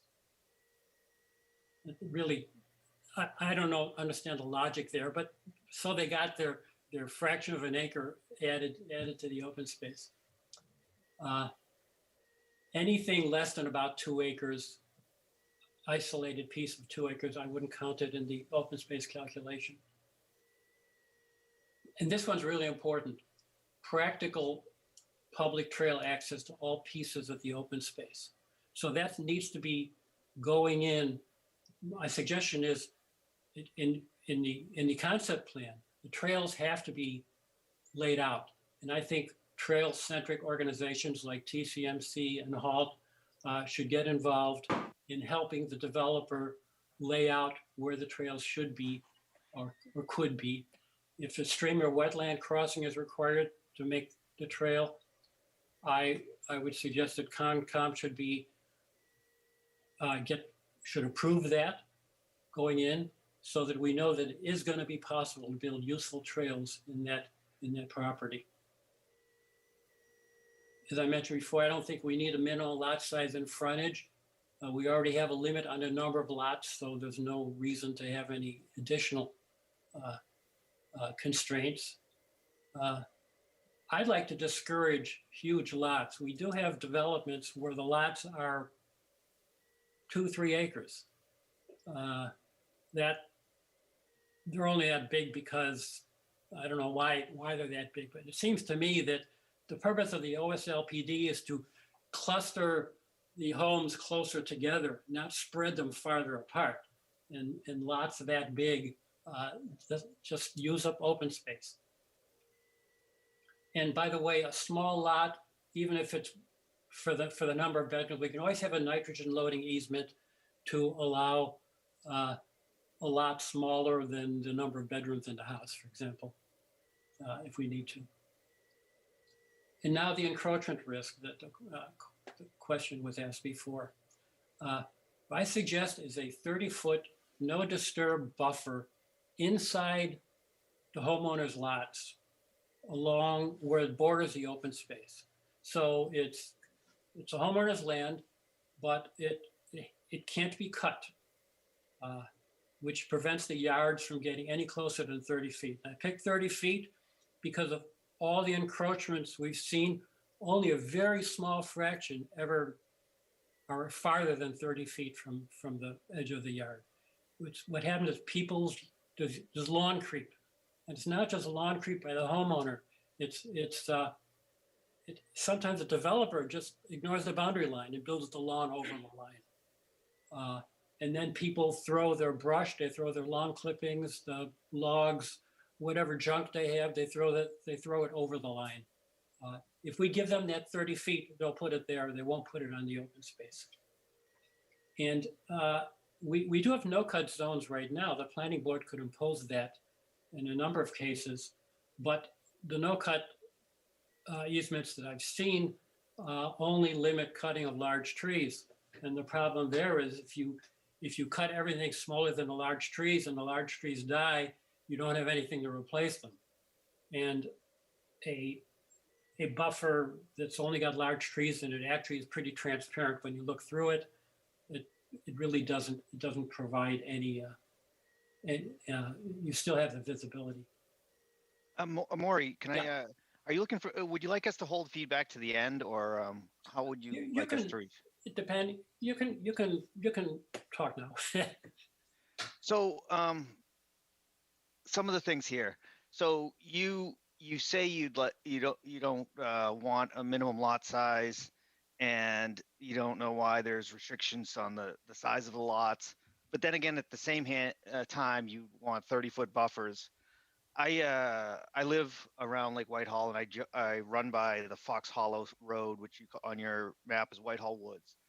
They've got roughly 1.5 million plus houses that go for about 1.5 million in that neighborhood on roughly 0.6 of an acre. There is no way those houses should be on lots that small. Those lots are way too small, in my opinion, for the size of those houses. So how do you, what is your take on that? Like everybody, so open space is great, but not at the detriment of people's property values, on higher density housing that's going to impact the schools and the number of schools that are going to need to be built. So I'm looking at this presentation, and everything here is in the best interest of HALT and open space, but we have to factor in all those other things, like the number of kids entering the schools is going up. People don't want more houses built. They don't want higher density housing. They don't want smaller lots. Like there's all these, because they want their property values to maintain, stay high and get higher. And if you build homes on smaller lots, it's just going to decrease property values. It's going to make the density higher. It's going to just reduce value. So there's all these factors that are in the big picture that we're trying to weigh. And this is basically a presentation on one aspect of what we're trying to weigh. We all think open space is a good thing, but it's not in lieu of everything else. So I'm struggling with this presentation. Well, density is not a problem because we're still limiting how many houses can be built on a given piece of property. I'm not changing the density. Well, I guess the problem from my point of view is it's too small already. Yeah. Okay. So depends how big of a house you build, and it depends where you put the house in the lot. The houses in Hopkinton that are getting built are not getting smaller; they're getting bigger. The average house in Hopkinton is over 3,500 square feet now. But for example, houses are being put hundreds of feet from the road, meaning the backyard is very tiny. And people don't want to hang out in their front yard. They want to hang out in their backyard. And why is that? Is it curb appeal? I don't know what the reason is, but the houses would be closer. It probably gives them a state setting, and they would place higher value on that. So in theory, the home would be worth more. So we're asking for 30 feet of the backyard to be left alone. There's not a lot of area when you think about these now. In the case of Fox Hollow, I agree that those are kind of small. I think the houses are too big for the lots they have. But you know, I think there have to be alternatives other than putting lawns right up to the edge of the boundary. No, I don't disagree. I think the only solution though is to make the lots bigger, and then they could have that buffer. Well, we would, in the case of Fox Hollow, by the way, where the encroachments are, there is useless buffer behind some of those lots.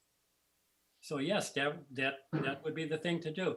I would rather give up the buffer and give it to the homeowners. Then I wouldn't have to worry about monitoring it for encroachments, because that's just effort on our part. Although in fairness, Maury, that's just moving the line 30 feet and then they start encroaching on that and. Not if there was a no cut. They wouldn't encroach. People Yeah. don't encroach from their woods into more woods. They encroach from their lawns Yeah. into the woods. So can I the start with only thing I'd say real quickly is that I think, and Rob, I think your points are taken. This is Halt's perspective. So, I think this is one piece of input. I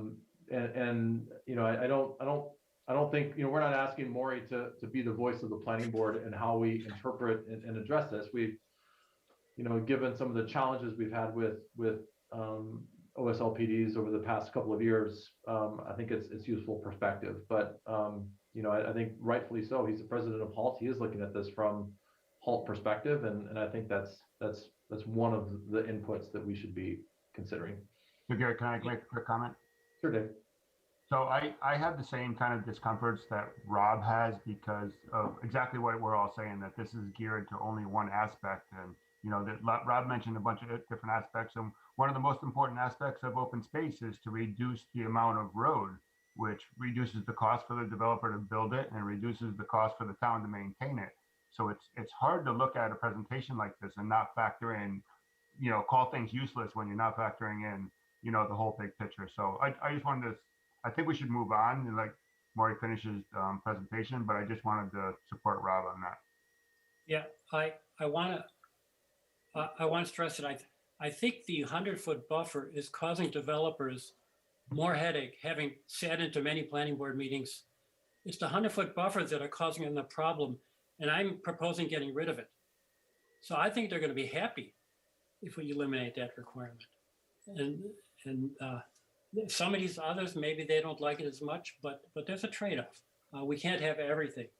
I just want to point out that you can have exceptions to this buffer. I'm not saying if there's a driveway or a sidewalk where the home is close to the edge within 20 feet.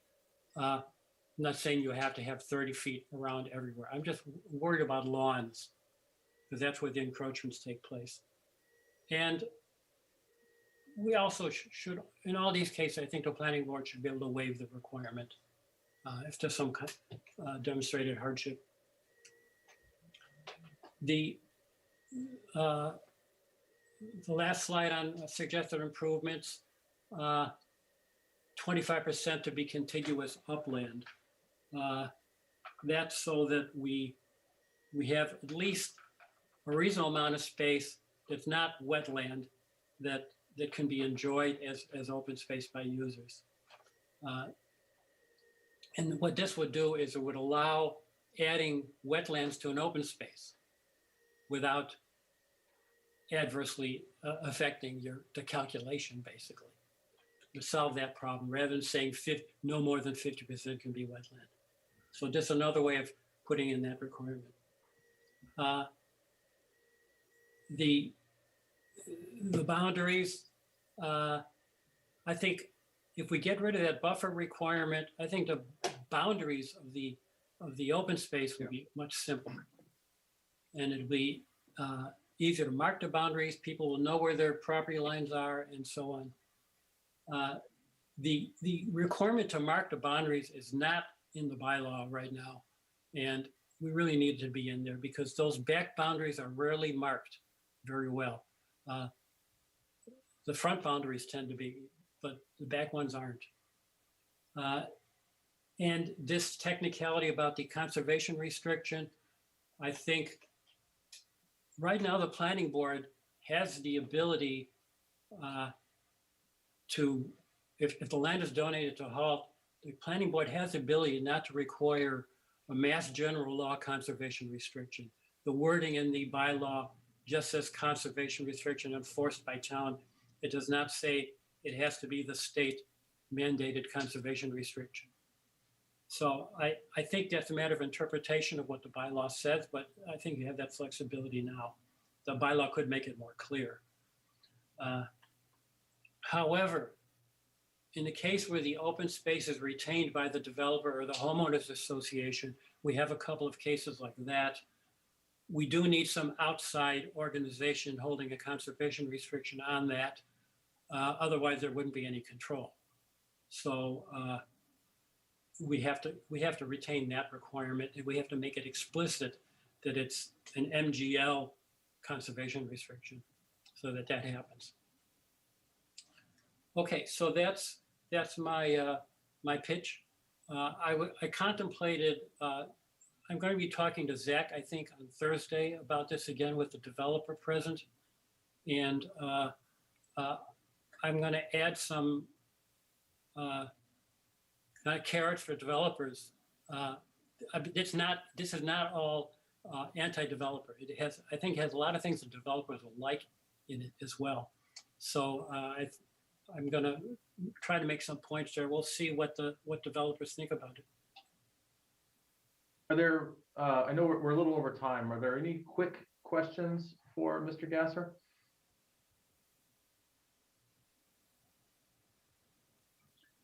Yes. I don't have a question.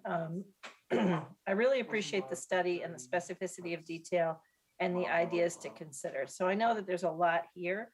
And I appreciate too that you are outreaching to Zach and developers.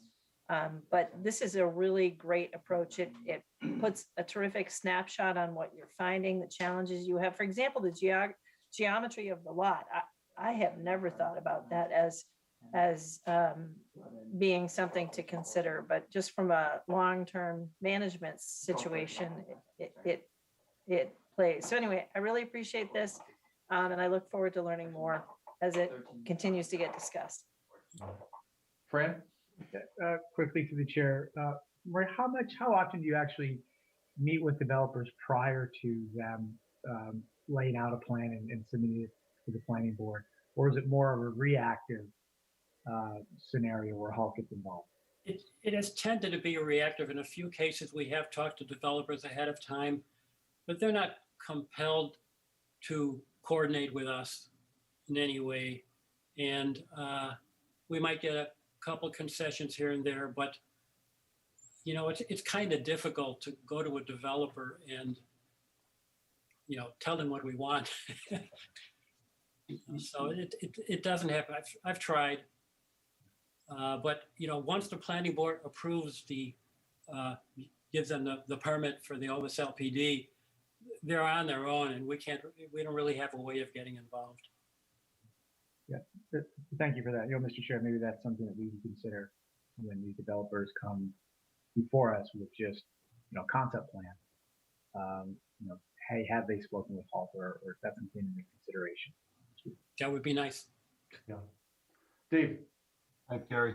So Maury, can you quickly talk about, I think a lot of this, you know, goes into whether you want a open space property or not. So can you like speak to that in the example of Legacy Farms? Like, why would you not want that property? You know, what goes into that decision making? Wait, say that. Could you repeat that? I don't quite understand. So like we get somebody to manage the open space, and you guys manage some of it and other groups manage some of it, right? Right. So I think you made a comment in the past, like maybe we don't want that open space, you know? So like what, like, and I don't think you have Legacy Farms, correct? Right. So why wouldn't you want something like that? Or is it just that it wasn't offered to you, or? Legacy Farms was never offered to us. It's not an OSLPD, I don't think. The developer agreed to provide all that open space for public access. They didn't need us. We didn't ask. And, you know, it's fine as long as they manage it as open space and they enforce their boundaries. The way Legacy Farms is built, they have very little risk of encroachment anywhere because they're not bordering anything. They're not bordering other developments. Through you, Mr. Chair, the reason I ask is because you guys do a good job of maintaining the space and putting trails in, but that's something that wasn't done for Legacy Farms that we need to be picked up by other committees and stuff now. So I was just kind of thinking out loud. Yeah, Legacy Farms trails aren't necessarily consistently managed. I agree. And you're right, because Roy McDowell chose to maintain ownership. He never gave it over to the town. He still pays taxes on it. Okay, thanks. Any final questions or comments? One more comment for me. I didn't want to get my comments misconstrued. I totally appreciate HALT and what HALT's mission is and what they do. I just think as a board, we need to look at all aspects, and that was my comment, is more for the benefit of the board than for Maury. So I apologize if it came off incorrect, but I totally appreciate what HALT is doing, and keep up the good work. Thank you. Yeah, just to add to that, I would say I wish all of our stakeholders would put this much thoughtfulness into their positions, because you know, I mean, you can only imagine if we had you know, other stakeholders sharing and planning in this sort of way. I think that would be it would provide for a much more thoughtful and thorough conversations on our part as well. So Jane? I just think that Hopkinton is very, very fortunate to have HALT out there as a private partnership. And also, I think one of the big takeaways for me from this presentation would be to do something about boundary markers and require the developers to put in that 30-foot or whatever the board would consider as a boundary marker to make HALT's job more manageable. Yeah. All right. So Maury, thank you very much. Appreciate all the work that you do, and you're you know, you're a consistent regular with us on the planning board, particularly on these OSLPDs. So Hey. Appreciate your engagement. Thank you. Through the chair. Yes. Hi, I missed like 5 or 10 minutes because I had network problems, and it just like completely stopped. And so I couldn't get back in again for a little while. It sounds as if you talked about the no-cut easements and perhaps, you know, ways to enforce that and things like that. That's certainly something that Zach is going to look into more. We are also, and addressing what Rob may have referred to while I was gone, other stakeholders. We have invited a bunch of developers to come and speak with us at ZAC at our next meeting, and we'll continue to reach out to other stakeholders as well and just get different points of view, see how the whole, you know, if we were to reconsider lot sizes and buffer requirements and so on, and see how things would work, and different calculations. So definitely, I'm gonna rewatch this recording and the parts I missed to see if there's anything else that came up that I might have missed. We assigned you everything, Mary. That's okay. It's on my committee anyhow. All right. Thanks, Maury. Thank you. All right. The last 3 updates we had were just from our subcommittees. So, Affordable Housing Subcommittee, who is going to provide that update for us? Muriel, I nominate you. So it's actually Sundar's fault because he's been out of the country. We are trying to sort of pick our way through what our goals and priorities will be in concert with the Affordable Housing Task Force. I think that we feel like we have a little bit more flexibility because we have some time, and our conversations have kind of gone far afield, including researching how some of that money that is coming through the door might be spent. So we have not necessarily firmed up our goals. We are still very much fact finding and trying to understand the best ways for our subcommittee to work with the Affordable Housing Task Force. And set some priority goals. Really looking at, I guess we spent a lot of time thinking about the ways that we have discovered that it hasn't been easy. Like it informs the conversation a lot, that Mr. Mastriani found it so challenging to develop housing. It's not likely that a committee of volunteers in town are going to find it easier or even possible to develop housing with that money. And the money, I think, is definitely rolling in largely or will be because of Legacy Farms. So we have to have sort of a concerted approach. We wanted to, I think, I hope I'm not misrepresenting, find out if some of the money might be spent in consultant services to inform the use of that money. And we haven't had a chance to do this. We were really hoping to be able to talk to Mr. Mastriani and just get his full rundown. I know he came to us a couple of times. I'm quite sure he worked really hard to get it done, and just the challenges he faced doing it. One of the proposals was, could we buy a piece of property with that and then encourage affordable housing development, not actually develop the housing. These are things we don't know at all. We're trying to think outside of the box a little bit, understanding we're going to have some resources and we certainly have some responsibilities, and furthering the conversation to, and I know I mentioned this before, the concept of attainable housing. And that's something that I think it's not the Affordable Housing Task Force job, but it might be a really attractive concept to bring forward. And again, it will be super challenging to do. And the conversation we were just having and the feedback that Rob was giving, right? The properties in Hopkinton are just so valuable, and the houses people want to put on them are not small and affordable or somewhere in the mix. So we are actively still trying to sort of get our legs under ourselves and stay in contact with the Affordable Housing Task Force. Muriel, just a thought, but as Zach is reevaluating OSLPD, I wonder if there's some opportunity to strengthen the incentives for developers to incorporate at least a handful of smaller, more affordable and attainable houses into those plans. Because I think, to me, that's really where we run into troubles is houses are big and big houses are not affordable.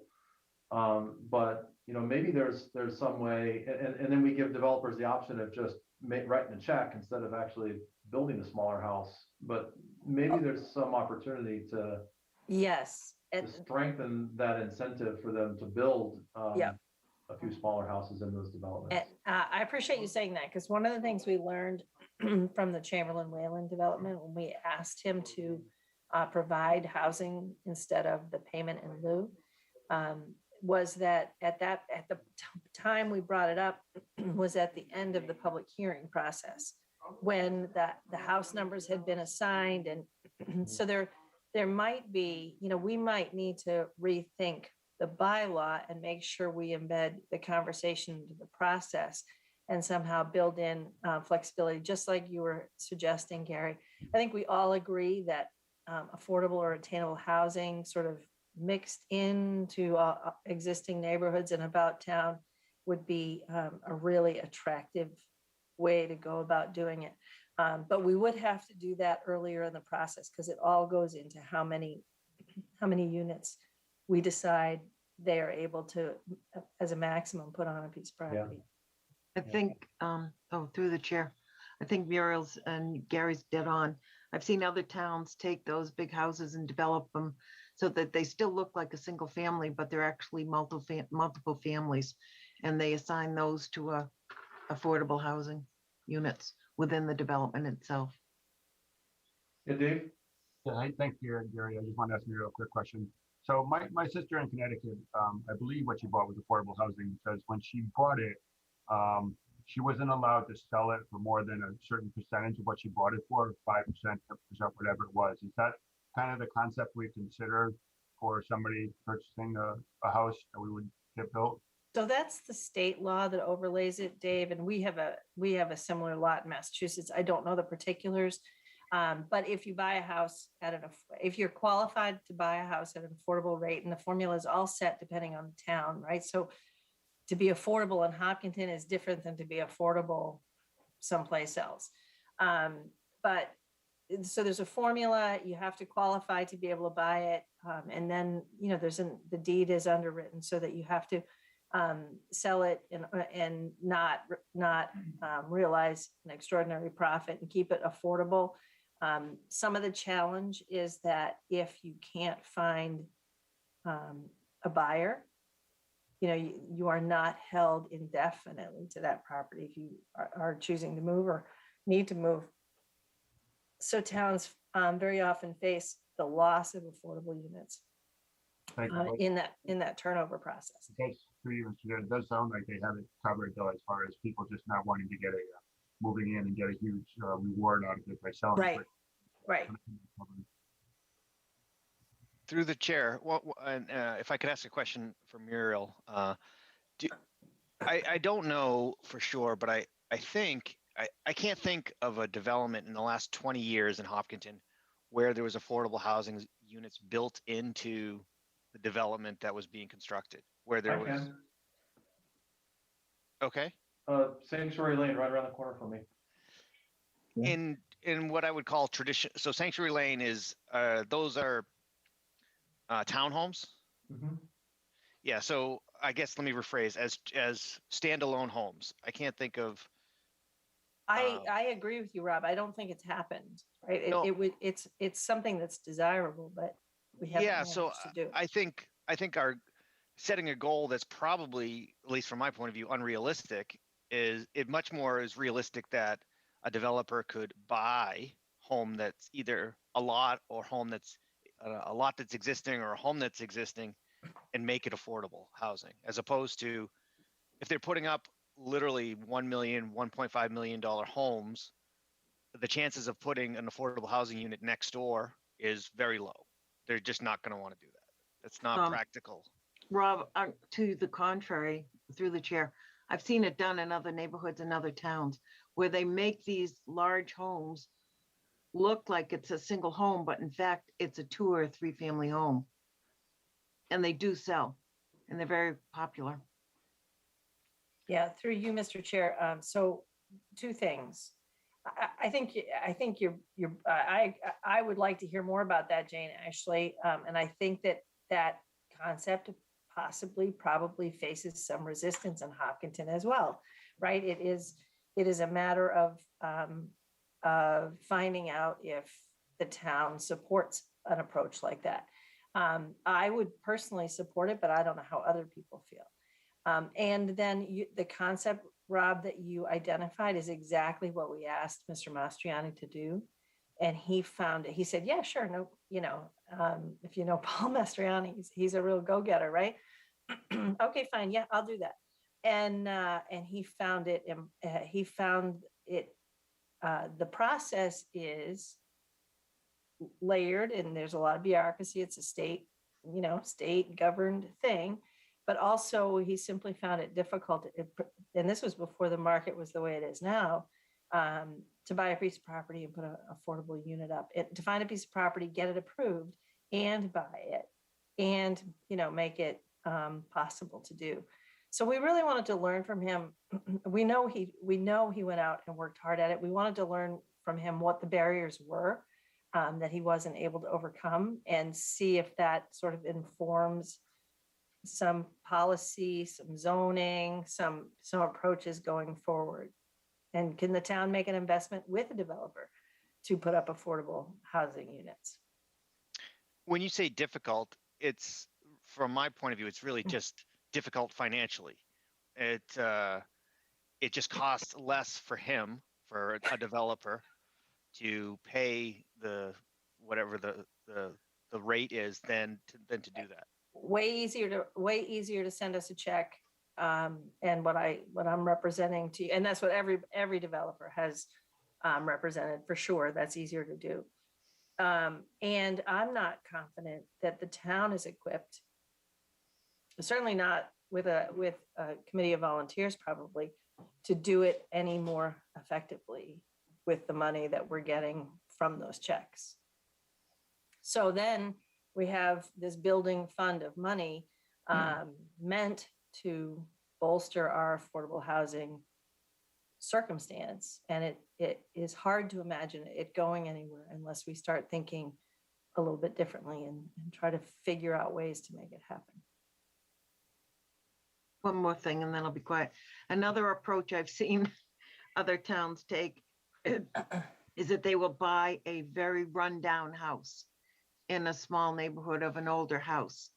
Then they purchase it for a low price, and then they go in and they fix it using the trade schools like Keefe Tech or somebody Yep. else. Yep. And then they turn it over to an affordable housing unit. That would be sort of cool. And we're not going to build many houses that way. No, But it's enough doing to one or two satisfy or it. three at a time would be a really lovely addition to the town, and it would fit and feel more natural, I think. I really appreciate that suggestion. Dave? Yeah, just a real quick comment that we have to be careful about forcing the developer to do it, because with our current ruling now, if you have a 30 house development, you would end up with, if they didn't really want to do it, you would end up with 3 different developments with 9 houses, right? Because we say on the 10th house, right? So there is workarounds. We just have to consider all that. Right. Like everything, we'd want to do this in concert with the expertise that developers bring to this. We're not housing developers. We don't have their know-how and their expertise, and we don't really want to do something that just makes everything harder for everybody. Certainly, that's not the point. So it's a good point. And just a quick follow-up, I've said this before, but I think there's a lot of developers in this town that are looking out for the town as well. So I think we're lucky that way, the same way we have a lot of volunteers in town for the boards and everything, and stuff like what Maury does and others. It's like, Yeah, we have a lot of developers who make Hopkinton their home, right? Right. And their family's home. Exactly. All right. Thanks, Muriel. Great discussion. There is no easy solution to this. And, to your point, we've been trying to do something for a long time. So there's no, silver bullet here that's going to fix everything, but appreciate all the creativity and work and focus on it. So appreciate that. I see Mr. Douchy has his hand raised. Yes. Can you just quickly introduce yourself and your address? Charles Douchy, 25 Sanctuary Lane, Hopkinton. And I'm sorry to chime in belatedly on the affordable housing issue, but before I moved here 3.5 years ago, I was on the little tiny town of Leverett Affordable Housing Trust. We had initiated a program which was just getting off the ground, but getting some good traction, where the town used CPA funds to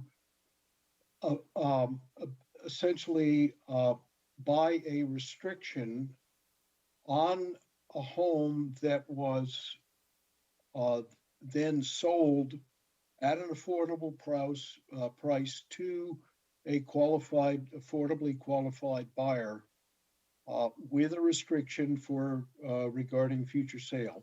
It meant that homeowners in town of existing properties, generally modest properties, could expand their range of potential buyers by bringing in folks who might not otherwise have been able to afford those properties, and then lock in those properties as affordable. They were dispersed throughout town. You didn't have certain neighborhoods or even units identified as the cheapies. I have not kept touch with the program. I will try and get Muriel, who seems to be the point person on this, more current information. But I think it is something that might be part of a program for Hopkinton. All right. Thank you so much, and appreciate you listening in and chiming in. And if you want to reach out to Muriel, I think with some further details, that'd be great.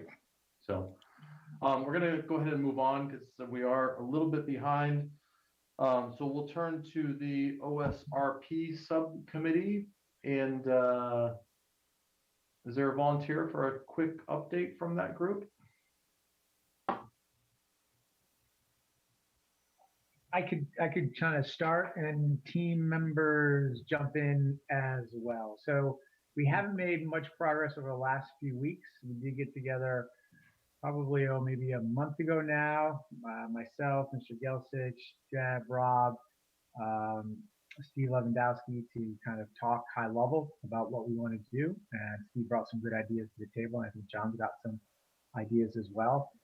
And what we're planning to do is probably get together in the next week to kind of move that forward. So probably at the next meeting, we'll have a little bit more clarity, and folks kind of help me out here if I'm missing something as to what some of the kind of near-term and long-term goals are. And I know this is kind of a longer-term project in general, but I think we've got some good tailwinds behind us to get the feedback and the data points that Steve's been able to collect, and John, and I think we got some good things kind of lined up, I think. John, am I missing it? Or I kind of did it?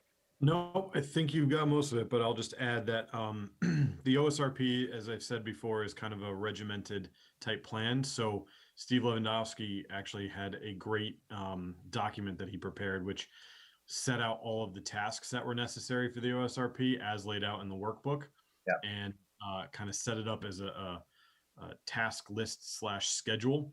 And I think the plan is for the group to review the workbook that the state publishes, the requirements that the state publishes, and then that schedule and task list, and figure out who's taking what and when it's going to get done. So there wasn't much progress in the last meeting, but I think, like Fran said, there's going to be progress in the next meeting. And it's sort of addressing, if I can jump in, sort of addressing some of the long-term aspects is waiting to hear from the the trails committees, and possibly having volunteers attend some of those meetings so that we can sort of incorporate the progress as that goes along too, because I think that's part of the battle cry, is to define some of what's special about Hopkinton in this format. All right.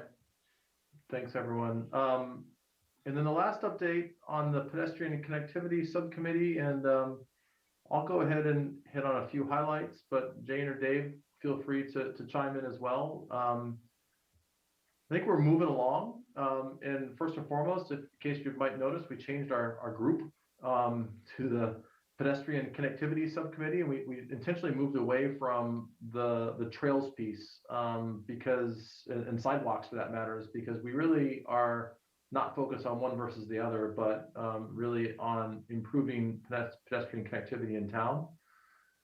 We also have gotten a lot of assistance and support from a few others outside of the planning board, and Steve Lewandowski and Maury's been engaged as well. But we've identified a couple of things important to us. One of those is to establish some priority areas. And we've had some good conversations about focusing or going after some big things versus possibly going after some smaller connectivity wins.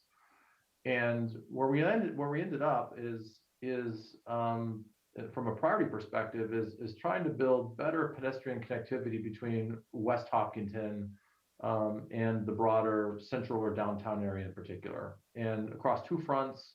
One is out to Lake Baspadock area, and we all know that the 495 crossing on Main Street is problematic. And then the second is going out to the Whitehall area, which has a really, really nice, extensive trail network that would be great to connect into the broader part of town.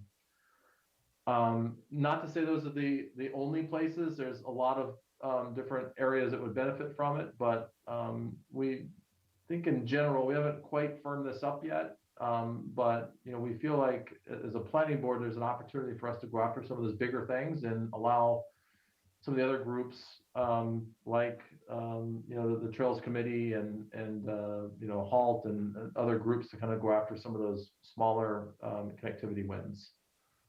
The other two things are quick updates. One, you know, we did wrap up a sidewalk survey a little over a year ago, and to be honest, I think that kind of fell off with the pandemic. And we actually would like to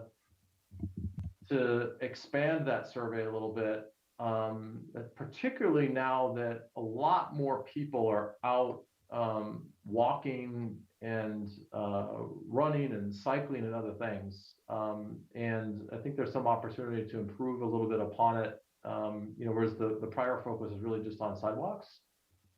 And then the last piece that, at least tentatively, we have some money in the budget next year. So we've talked some about how we might do that. And thanks to Jane, we've already had an initial conversation with the Conway School, which helped the Upper Charles Trails Committee with some of their planning process, prioritization and planning process. And so we've been talking to the Conway School about some potential partnerships to help us, you know, number one, figure out the primary means in which we might improve access or connectivity between those neighborhoods that we just mentioned. And, you know, a sidewalk down Wood Street would be really easy to do, not easy, but that would probably be the simplest to do, but not necessarily the best. So Conway, just as those of you that don't know it, it's a oh, what's the best way to describe it? Graduate school program that specializes in taking projects like this for planning and design, urban and planning. putting the expertise to it and doing up reports in a very large concept and bringing new ideas to the table, ideas that we haven't necessarily thought about. And then they would present a final report so that the committee could use it to, you know, whatever way they wanted to. Yeah, thanks, Jane. So again, I know we've still got some work to do, but I feel like we've at least kind of established some direction. We have some progress. You know, the next steps for us that we had talked about was, you know, updating that survey and pushing that out to the town. That would be a good piece of research and feeder information for the future exercises that we work through, whether Conway is involved or not. You know, I think that's some good background that we can use to better understand what people are looking for, and particularly in a pandemic. I think it's a really good tool to solicit input from the town on how we might move forward. So Dave, Jane, anything that I missed? No, you captured it all. Thank you, Gary. Wow. All right. Any questions or comments from the group? Okay. All right. Well, thank you, everyone. I appreciate the updates. I know this stuff is hard to get to sometimes. I would encourage people that, you know, even as we're in a little bit of a lull from the development proposals and whatnot, feels like there's some opportunity to push on this stuff a little harder. You know, the best advice I can give is keep scheduling meetings, because that's how we get things done. And if we don't schedule meetings, it's really, really easy to let things slip. And I am as guilty of that as anyone. And we have a couple of meeting minutes to go through. One quick question for you, John. So I realized that our next scheduled meeting is May 3rd. And I don't think we have anything on the agenda for that May 3rd meeting. That is also the night of the EHOP Know Your Vote event. And based on town meeting being the following Saturday, I was hoping that we could not have that May 3rd meeting. That being said, I didn't realize that we don't have a meeting in 2 weeks from today on April 26th. And I didn't know if, you know, we don't have anything on the agenda right now, so I don't think we need to. I do want to make sure that the growth study has some time, the growth study committee has some time to come back with an update to us. But curious to see how people feel about possibly canceling that May 3rd meeting and potentially scheduling a meeting for April 26th. I would make that motion. Is that an option, John? It's an option. I don't think you need to vote on it, but I just want to check and make sure that, so we have received applications. I just want to make sure that nothing is being advertised for the May 3rd meeting, because then that would put an issue up Okay. there with those hearings. So Okay. I can, if that's the sentiment of the board, I can look into it and reschedule the May 3rd for the April 26th. But I just want to take a look at that first, talk to Kobe and see what's been advertised. Okay, great. If anybody has any concerns with that, then let us know and you can email John or myself. Not trying to throw extra meetings in there, but might make sense to use that April 26th meeting if it works. All right, the last thing we have is we do have 3 meeting minutes. Gary, through the Yes, chair. yes, Mary. May 3rd is Hopkinton Know Your Vote. I Yes, believe. Okay, correct. I just wanted to, I didn't realize if that was known and by all. I don't see it on the calendar. Oh, well, it's the EHOP. It's actually sponsored by EHOP. Okay, because they do have the 28th would Meet the Candidates, right? April 28th is Meet the Candidates, Yeah. and that is on the calendar for the town. That's different than, Right. I was just wondering why they would have one meeting on the calendar, not the other. It's a good question. I don't know, but I'm sure we can find out. So, all right. So we've got some meeting minutes. That's the last item for us this evening. So I will entertain well, let me ask this. Quickly, does anybody have any proposed changes or modifications to the meetings for March 1st, 15th, or 29th? Muriel? Yeah, on March 1st, page 7, it's really tiny. The mid-paragraph, Miss Andriola did note request a waiver. I think just did request a waiver to the administrative fees. And then on the next page, did you get that, Stephanie, or? Through the chair, you said the 15th meeting? The first. This is the first. Page 7. Yeah. Okay. Do you want to say where it was again, Muriel? It's the 5th paragraph, page 7, the biggest paragraph, last line.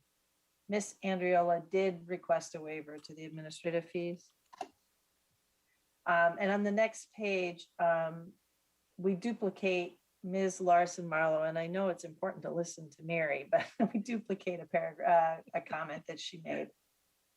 Ms. Larson Marlowe asked for clarification for the purpose. Is there twice. Thank you, Muriel. I probably said it twice. Any other proposed changes for the March 1st meeting minutes? And if none, then I will entertain a motion to approve the meeting minutes for March 1st, 2021.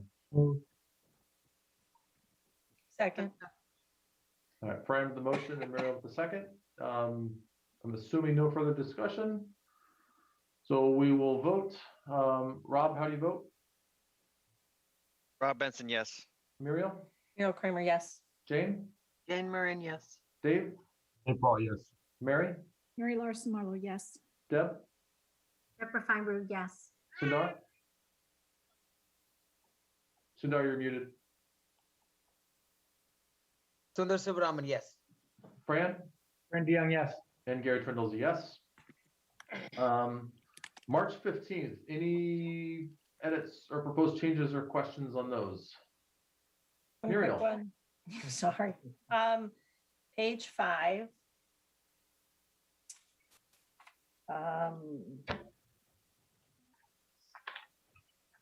It is paragraph 1, 2, 3, 4, 5. Mr. McGinnis noted they were prepared as were prepared from the previous board meeting. I'm just not sure what we're trying, what, I think they were prepared as they were prepared for the previous board meeting.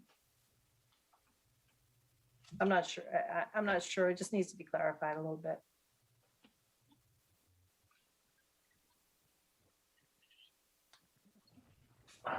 I know what it's trying to say. I'm trying to think of how to wordsmith that. They were prepared consistently with the previous meeting. Maybe. Yeah, what, something, what he was saying was he was prepared this week as well as he had been last week, I think, right? Yeah. Any other proposed edits, Muriel? Oh. All right, so then on that note, I will entertain a motion to approve the minutes with the modification that Ms. Kramer mentioned for March 15th, 2021. Rob So Benson, moved. so moved. And Dion second. Rob with the motion, Fran with the second, and assuming no further discussion, we will vote. Rob, Rob Benson, yes. Muriel, Muriel Kramer, yes. Jane, Jane Marin, yes. Dave, Dave Paul, yes. Mary, Mary Larson Marlowe, yes. Deb, Deborah Feinberg, yes. Sundar, Sundar Subramanian, yes. Fran, And Dion, yes. and Gary Trendle's a yes. Motion carries. March 29th, Muriel, I have nothing. nothing. Any other edits, comments, questions on the March 29th meeting minutes? Seeing none, I will entertain a motion to approve the meeting minutes for March 29th, 2021. Rob Benson, so moved. Sundar seconded. All right, Rob with the motion, Sundar with the second. Assuming no further discussion, we will vote. Rob, Rob Benson, yes. Muriel, Muriel Kramer, yes. Jane, Jane Marin, yes. Dave, Dave Paul, yes. Mary. You're muted, mute. Mary Larson Marlowe, yes. Okay. Deb, Deborah Feinberg, yes. Sundar, Sundar Subramanian, yes.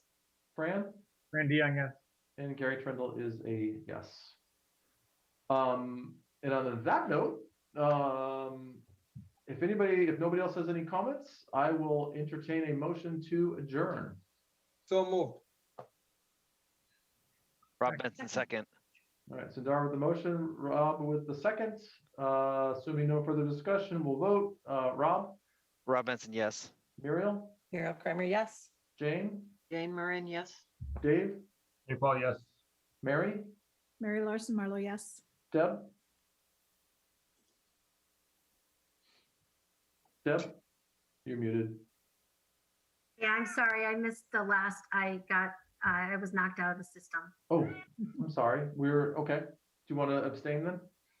Yeah, I'll just abstain. We're just voting on the I'm minutes. not sure what the vote was, but Yeah. Sundar, Sundar Subramanian, yes. Fran, And Dion, yes. and Gary Trendle's a yes.